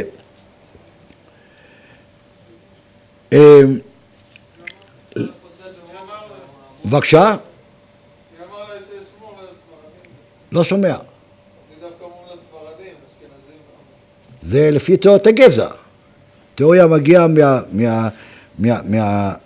מהתפיסות המושחתות ביותר של האדם, ותיאוריית הגזע, עוד פעם זה נצרות פרוטסטנטית, כן? תיאוריית הגזע והשבחת הגזע, תיאוריית הגזע נבנה על כל מבנה חשיבה של נצרות הפרוטסטנטית. אין מסורת, אפשר להמציא, כמו שממציאים אידיאולוגיות, כל האידיאולוגיות נוצרו כתוצאה מנצרות הפרוטסטנטית.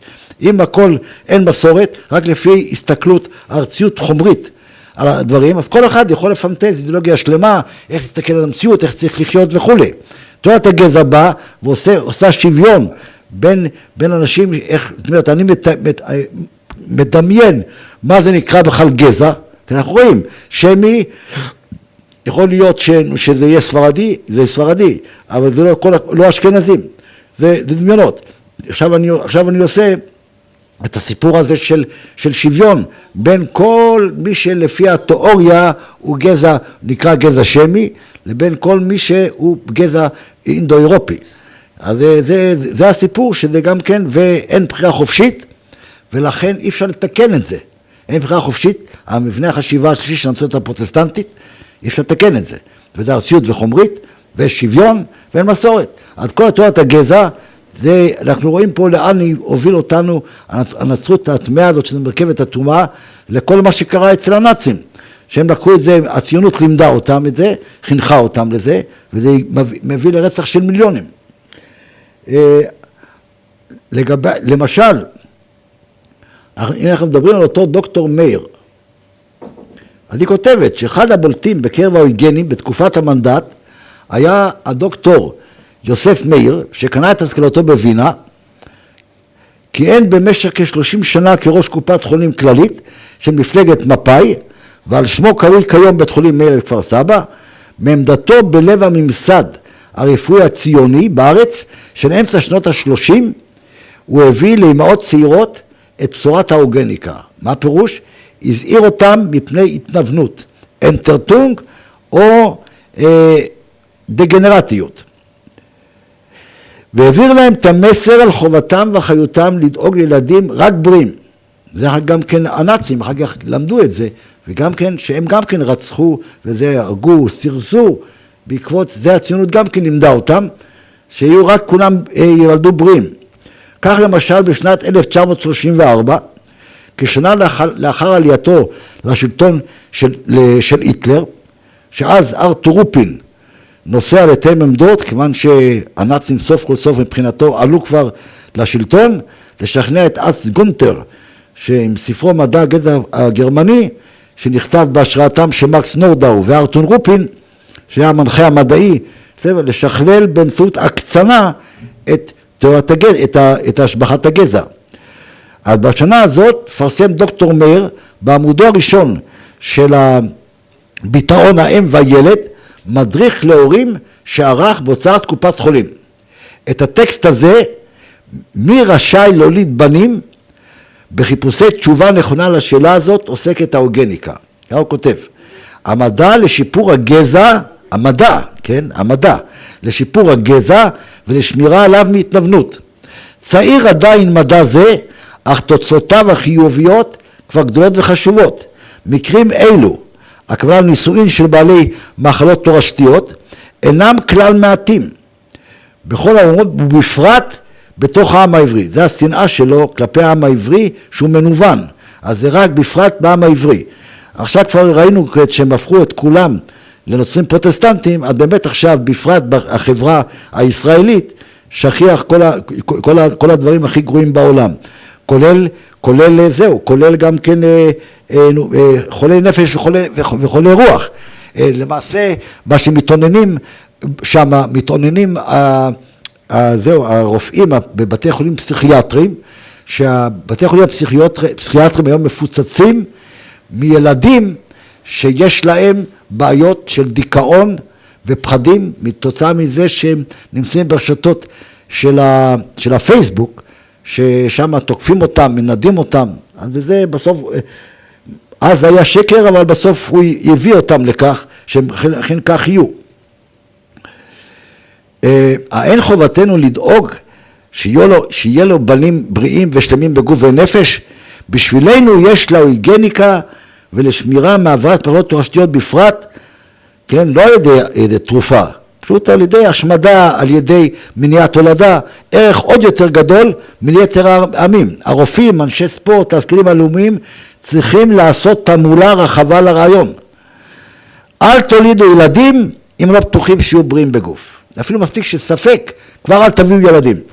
בגרסתו המלאה של המאמר, שהתפרסמה במדור משמר הבריאות של העיתון דבר, של מפלגת מפא"י, הציע דוקטור מאיר לסרס את חולי הנפש. בכפייה. כן, אחר כך בהמשך, לכן כשהם מגיעים פה המרוקאים, אז זה הרעיון. אם הם כולה עכשיו הם משלים את הקביעה של הפסיכיאטרים, עם מדע השבחת הגזע של דוקטור מאיר. קודם כל מחליטים שכולם פסיכיאטרים, כל המרוקאים, ואז מיישמים מה שדוקטור מאיר, ראש קופת חולים של מפלגה של בן-גוריון, אומר שצריך לסרס את כולם. כן, אחר כך, באמצעות פקודה של ראש הממשלה ושר הביטחון, השלב השני של השבחת הגזע, כן, לתקוף את כל זכרי העדה ולגוררם למכלאות ולסרס אותם. אנחנו יודעים שבהמשך כפי שיופיע בפרסומים, שהוא השתמש בגויון בחיל הרפואה עם הצבא. כשהחיל, חיל הרפואה חטף 100,000 מה שקוראים ילדי הגזזת, הבריאים מעדות המזרח, והקרין למוח שלהם לשם ניסוי רדיואקטיבי, בגויון היחסית מושבע של האוגניקה, כפי שאמרנו, שהבן שלו התחיל לחיות עם נוצריה, הוא אמר נהדר, זה משביח את הגזע. היו כמה פרופסורים שהתחילו קצת לרעוד מה שהם קראו לזה ה-New Age הניאליסטי שבגוריון שאליו הוא נשאב. ניאליזם זה חיים בלי שום עכבות מוסריות. הם ראו כבר שהוא רוצה לרצוח פה כמעט את כל העם, הם התחילו קצת לרעוד וניסו קצת להשפיע עליו. התמיכה של דוקטור מאיר ואחרים מבחירי מערכת הבריאות ברעיונות האלו הושתקה במשך השנים. אחרי השואה, טוענת סולרי, איש שאינו מדבר כיום על פרק זה בתולדות היישוב העברי. זאת אומרת, לא מדברים יותר על המושגים. הדברים ממשיכים, אבל לא על המושגים. כמו שאמרנו, שעד קום המדינה דיברו חופשי שכולם נוצרים פרוטסטנטים. בכתבות, במאמרים, כל ראשי הציונות, נחמן ביאליק, הצג, שהוא חסיד שרוף של אותו איש יימח שמו. ברגע שהוקם המדינה, עשינו לזה מסך, אסור יותר להגיד את המושג נוצרי, שהציונות היא נוצרית.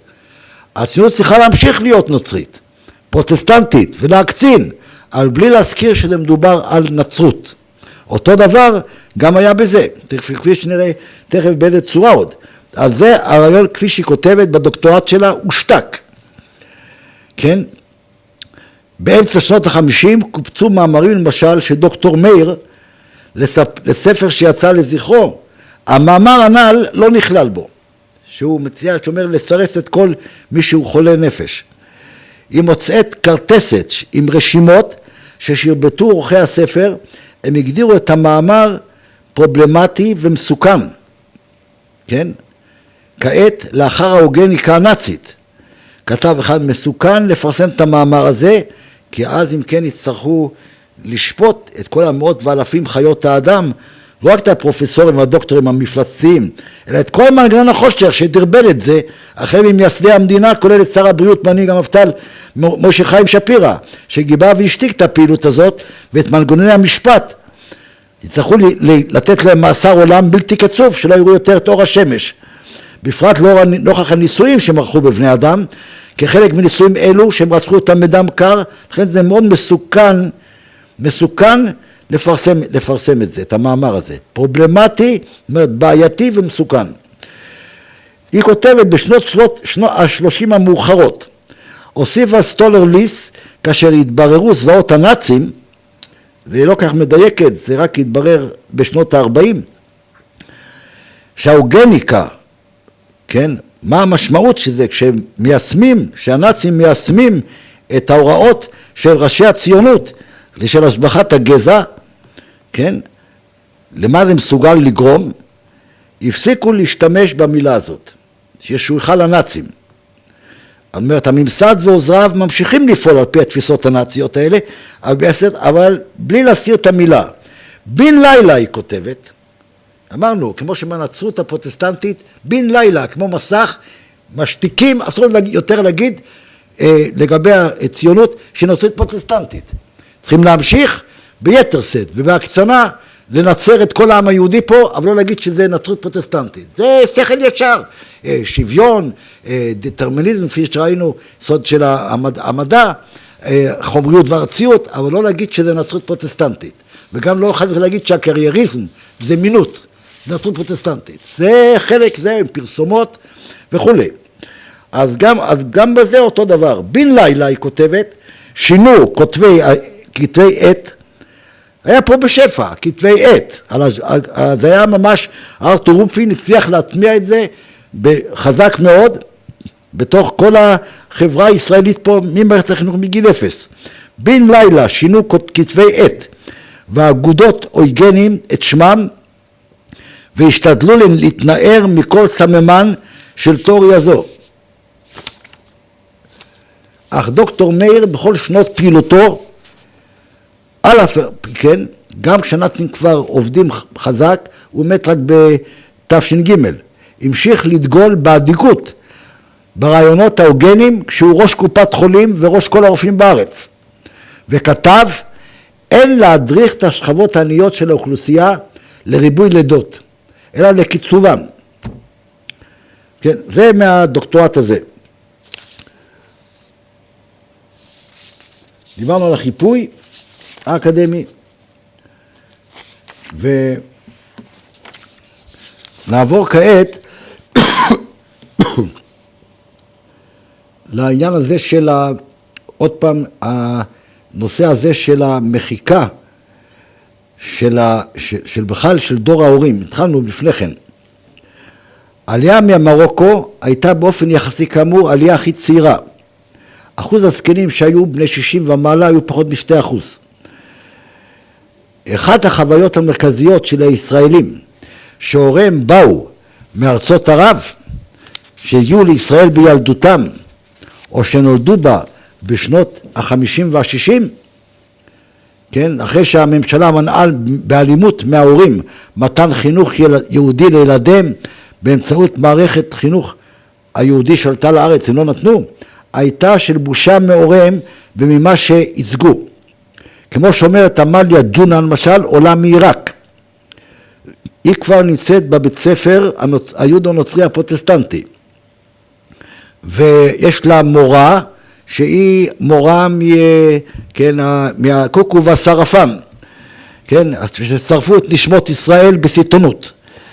אז המריבות והקונפליקטים שלה עם ההורים נבעו מכך שאני הזדהיתי יותר איתך, רינה, המורה במעבדה, הקוקו והשרפן, מאשר עם הבית. כי חשבתי למה על פי שטיפת מוח של המורה הזאת. אז כבר התחילו לחשוב ככה, שכל מה שהם הביאו משם הוא היום, גלותי, פרימיטיבי, פסול, עולם שצריך להתבייש בו. את כל זה מחדירו, את כל זה אומר בן גוריון, כותב בספרו חזון וייעוד, ופיכמן, ברדיצ'בסקי, הם מתחילים מזה, הסופרים העבריים, הסופרים במרכאות, מתחילים מזה עם השמצות בצורה מחליאה ממש על העם היהודי. והנה אנחנו רואים איך שזה מגיע ועובר עד למורות במעברה, שמחסלים לחלוטין את היהודים והיהודיות שהגיעו לפה, את כל החינוך ואת צלם אלוקים שלהם ואת צלם האדם.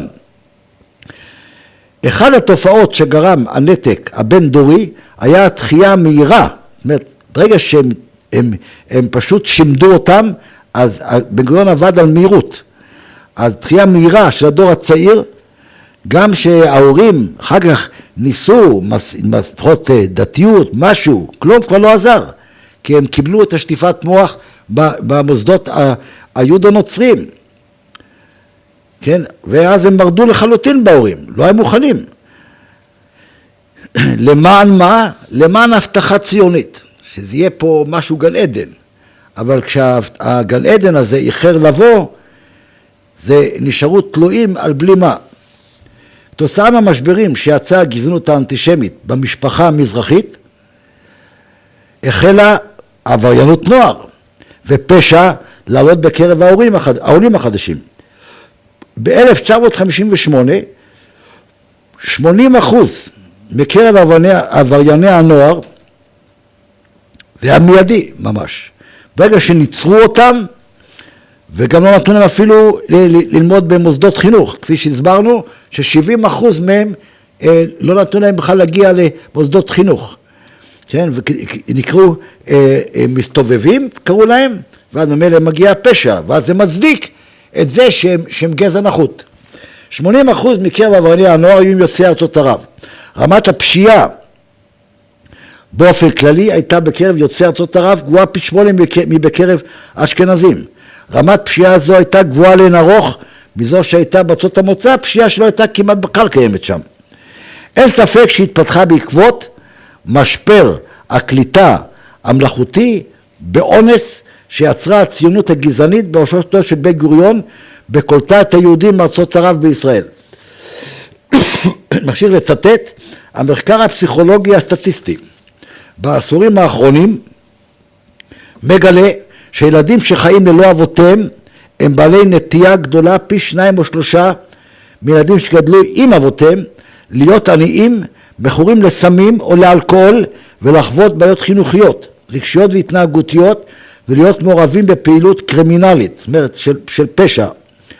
אבל גם בימים ההם היו ידועות לפחות לחלק מהגורמים הממסדיים ההשלכות של הניתוק הבין דורי, וזה שלא נותנים לילדים להיות יחד עם ההורים, עם האבא.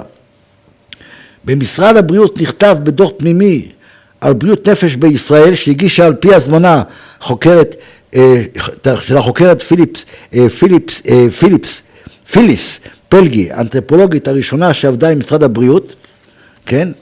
ושמה היא למעשה מפרט הדוח הזה את הבעיות שהם יצרו הציונות על ידי נתק מאולץ בין דורי תוך הדגשת מעמדו החשוב של האב במשפחה המרוקאית.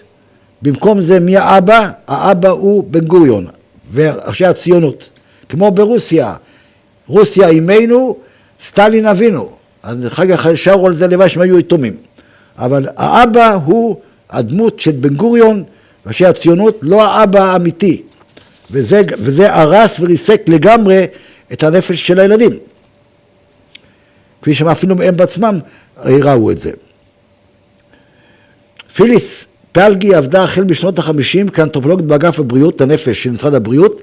הטקסט שלה פענח חלק מהתופעות בהתאם למודל מזרחי, אבל בניגוד לגישה הסוציולוגית השלטת, הוא ניהל דיאלוג עם המודל הזה והצביע על יחסי קולט ונקלטים, מודל רפלקטיבי כמו זה של פלגי. הוא יוצא דופן, המעיד שכלל הסוציולוגים והחוקרים השונים במערכת המשיכו לייצר את מסך המיסטיפיקציה, זאת אומרת את הערפל קרב של הקבוצה הדורסנית של ראשי הציונות בו בארץ, ולשכפל את המודל המזרחי בבואו נוכל לנתח את הבעיה בכלים מחקריים. טשטוש לתהליך זה על ידי הסוציולוגים מצוי גם בהסבר שהם נותנים לבעיות הקליטה של העולים. הסבר זה מדבר רק באפיונים של העולים עצמם כפי שנתפסו על ידי המנהיגים והחוקרים, ולא ביחסים בין העולים המזרחים לבין גורמים אחרים במערכת. כתוצאה מכך הוצגו העולים כאשמים במצבם, וכל עול השינוי היה עליהם. עובדה זו שמצבם, זה מה שהרעיון היה, לבוא לומר מבחינת תיאוריית הגזע שהם פשוט אשמים בזה. כן? והעובדה שמצבם היווה חלק ממערכת היחסים הוצא בכלל מכלל דיון. הביטוי אולי המאלף ביותר של גישה זו ניתן לידי גולדה מאיר, שאמרה העולים הביאו איתם את האפליה. חבר כנסת מגורי כהן ממפלגת חירות, הוא עצמו בן לעדה תימנית, אז לכן הוא מעלה את הנושא הזה של החטיפות. מפלגת חירות ובגין בראשה הם לא מדברים על זה מילה, רק הוא לבד בגלל שהוא תימני לכן הוא מדבר. זה מה שאמרנו, שכל מה שבגין הראה להם והימין שהם איתם זה רק בשביל לסבור הון פוליטי, אבל למעשה הוא לא עשה עבורם שום דבר. אז חבר הכנסת מגורי כהן מפלגת חירות, אני מצטט, כן, שהוא עצמו היה בן לעדה תימנית, אלא זאת בכנסת בתאריך ה-20/11/50, וטען ילדים נלקחו מההוריהם ואין ההורים יודעים לאן, האם זו סחורה או איזה חבילות למשלוח. הוא התלונן על שר הבריאות ממפלגת הציונות הדתית משה חיים שפירא שמתעלם ממכתביו של חבר כנסת ומפניותיו בנידון, אולם שר הבריאות המשיך לשתוק ולהשתיק. על ידיעות אלו בוועדה שהוקמה לצורך בדיקת הפשעים של דור מקימי המדינה, כפי שאמרנו, דיווחה גם כן חבר כנסת קורן ברעיון שעשה לה אייכלר. לפני קום המדינה ואחריה, רופאי הממסד הציוני, ראשי ממסד ועוזריהם, רמסו בדיוק כמו הרופאים הנאצים, כדוגמת דוקטור מנגלה באושוויץ, את העיקרון הבסיסי של הרפואה האנושית, שאפילו גוי מבין את זה, פרימיום נון נוסרה. ראשית, אל תזיק. להפך, מה שיותר להזיק זה יותר טוב, ככה יותר אפשר יהיה לחסל אותם. בשנים 1949 ו-60 נערך מבצע ניסוי רחב היקף של משרד הבריאות וחיל הרפואה, זה גם גויס הצבא לשם כך, בו עברו מעל 100,000 ילדים מעדות המזרח הקרנות רדיואקטיביות מסוכנות. המטרה המוצהרת הייתה למנוע כביכול התפרצות של מחלת הגזזת. אגב, התירוץ הזה של הגזזת שימש גם כן במאוחר יותר. היה אחד קאפו, אלדמה, נדמה לי, הוא היה ראש המחנה של אנשמר. אז היה פעם משהו שם, אבל נגיד שזה גזזת. זה גם שימש כתירוץ לכל מיני פשעים אחרים שלהם, שכביכול בעיה היא גזזת. ובכן, אז בשנים האלו, כן, המטרה המוצהרת הייתה כביכול למנוע התפרצות של מחלת הגזזת, המתפתחת באזור שורשי השיער. הטיפול נעשה בצורה ברוטלית, תוך ניצול תמימותם של הילדים הקטנים והוריהם. המוסדות הממשלתיים אפילו לא טרחו להסביר להם, לידע אותם, או לאפשר להם לשקול את הדבר. הילדים נחטפו למרפאות באמצעות אנשי צבא, חיל הרפואה, ללא הודעה מוקדמת. ראשיהם גולחו, השיער נותר, נתלש, טיפולי שעווה מכאיבים, ושורשי השיער הוקרנו בקרני רנטגן, וכשהם שאלו מה זה, הם אמרו, זה חשמל. אני חשבתי, למה אמרו להם שזה חשמל, שזה צריך לתת להם הרגשה שזה לא בעיה? אני לא יודע מי שזוכר, או לפני 40 שנה, היה מאוד נפוץ השימוש במנורה הסגולה. מי שהיה לו סינזיטוס, היה שם את זה, וזה היה מפורר לו את הסינזיטוס באף. אז ידעו עם חשמל זה מרפא. אז לכן גם להם אמרו חשמל, כדי שיתפסו את זה כאילו זה משהו לגיטימי, משהו לא בעייתי.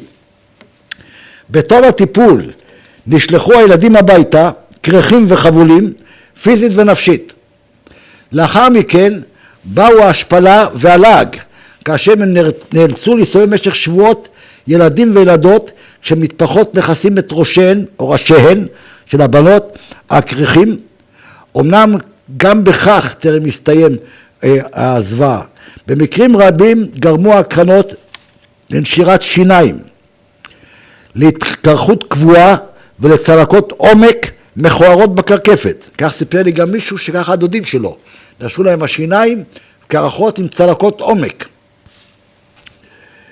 במקרים רבים, כמובן, כמה עשרות אלפים הם לא פרסמו, זה הייתה המטרה שהגיעה, שהם קיבלו מחלות סרטן. זה היה, לזה הם יכלו.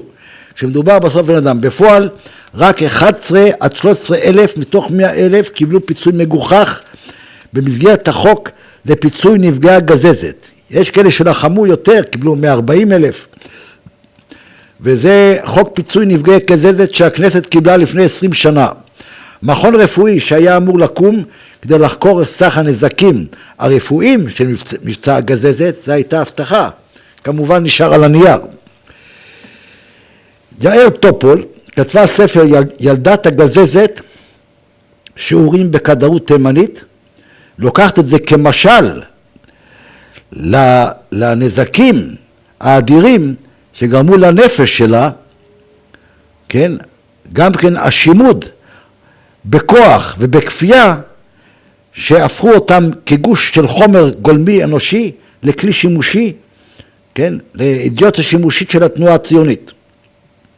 חלק אוטוביוגרפיה, חלק יומן מלחמה, יש מאבק פנימי, חיבוטי נפש של דור שלם, נותן ביטוי שנון ונוקב לתהליך האלים של הניתוק ממקורות היהודים, ובא בחשבון עם אלו שהתיימרו להחליף אותם בגזענות אנטישמית.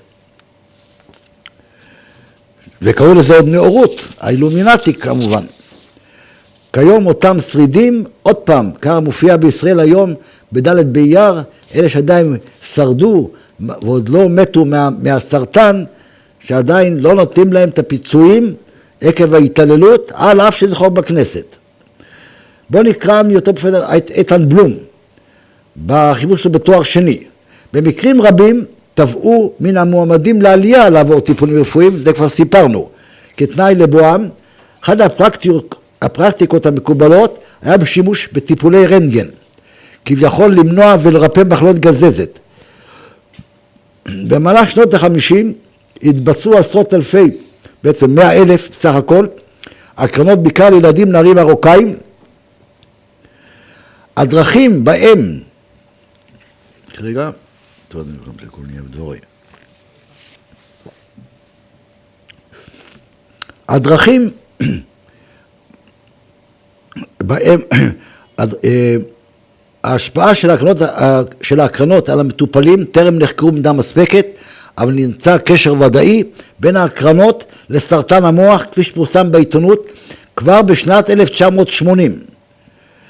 וחוק לפיצויי הנפגעים נכנס לתוקפו רק ב-1995, שכבר כמעט לא נותרו בחיים כל אלה שחלו בסרטן.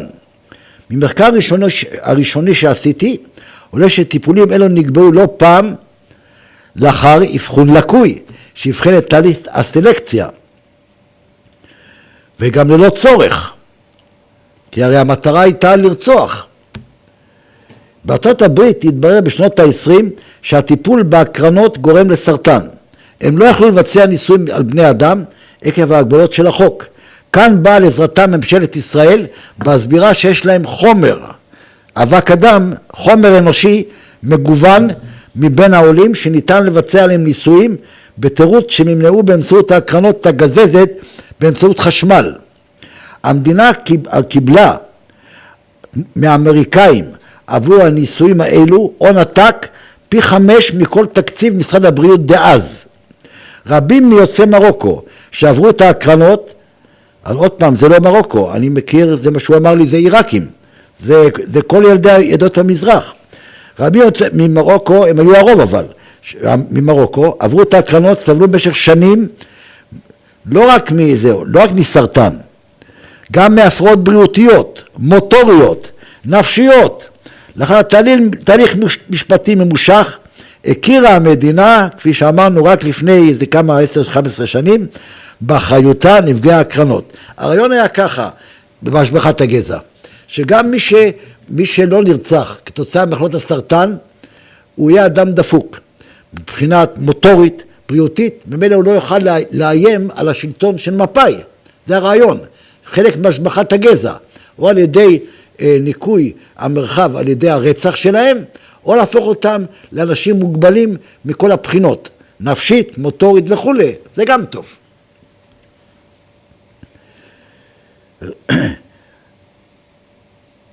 הפגיעה לא הייתה רק פיזית, כפי שאמרנו, היא פגעה גם בדימוי העצמי של רבים מהצעירים, וזה היה מצוין בשבילהם. אז הפכו לבעיות הפרעות נפשיות, ומילא הם הפסיקו, כל הציבור האדיר הזה הפסיק להיות יותר איום לשלטון גם כן, ואפשר היה לגשם את הדימוי של הגזע שמי הנחות על כל היהודים הספרדים. תראו, יש לו בעיות מוטוריות, זה יש לו זה, אבל יצאנו צדיק, זה לא בגלל ההקרנות שעשינו אז. היא עוררה בהם את התחושה של חרדה ותחושות אחרות, ההפך של השתייכות. הוא מביא למשל גבר בן 56 שלה ממרוקו, מספרו, בשנות ה-50, עבר הקרנות מהסוג הזה יחד עם כל אחיותיו ואחיו. שני אחיו הגדולים נלקחו לישראל, והובטח להם שאבי משפחה יוכל לעלות מיד אחריהם. אבל כשביקש האב לעלות, נבחש שוב ושוב, בטענה שאין המשפחה מפרנס. לכן החליט אבי המשפחה, לדבריו, כן, לעלות את גיל הילדים. הוא היה בן 16, נרשם בן 18. מה הרעיון בכלל שהורים מוכנים ככה להפקיד בידיים שלהם ככה בילדים? בערך זה מגיע בסוף ל-20,000 ילדים. מה שהם עשו זה, הם היו אז בדיוק מהומות במרוקו, בין ערבים לערבים בלי קשר ליהודים. הם התחילו להפחיד עם הרבה תעמולה שהמהומות האלה בעצם מכוונים עליהם. ואם לא תשלחו, לפחות תצילו את הילדים, לא תשלחו אותם לארץ, יכולים כולם להירצח. בצורה הזאת הם העלו אותם. התנאי היחיד של השליחים הציונים, אין עלייה בלי הקרנות. אבל מי שמאליאנס לא צריך לעבור. מי שעבר, נגרס כבר האישות שלו באליאנס. הוא אחרי הרבה בלגן קיבל 140,000 שקל. זה בקשר אליו.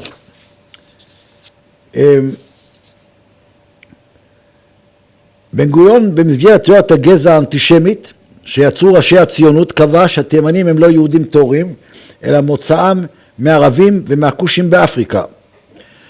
זה גם אמרנו שאחד לשבועיים הוא היה מכנס פרופסורים באוניברסיטה העברית ופקד עליהם להטמיע את המצאת העבר שלו באקדמיה ואת האויגניקה, את השבחת הגזע במערכות החינוך ובתקשורת.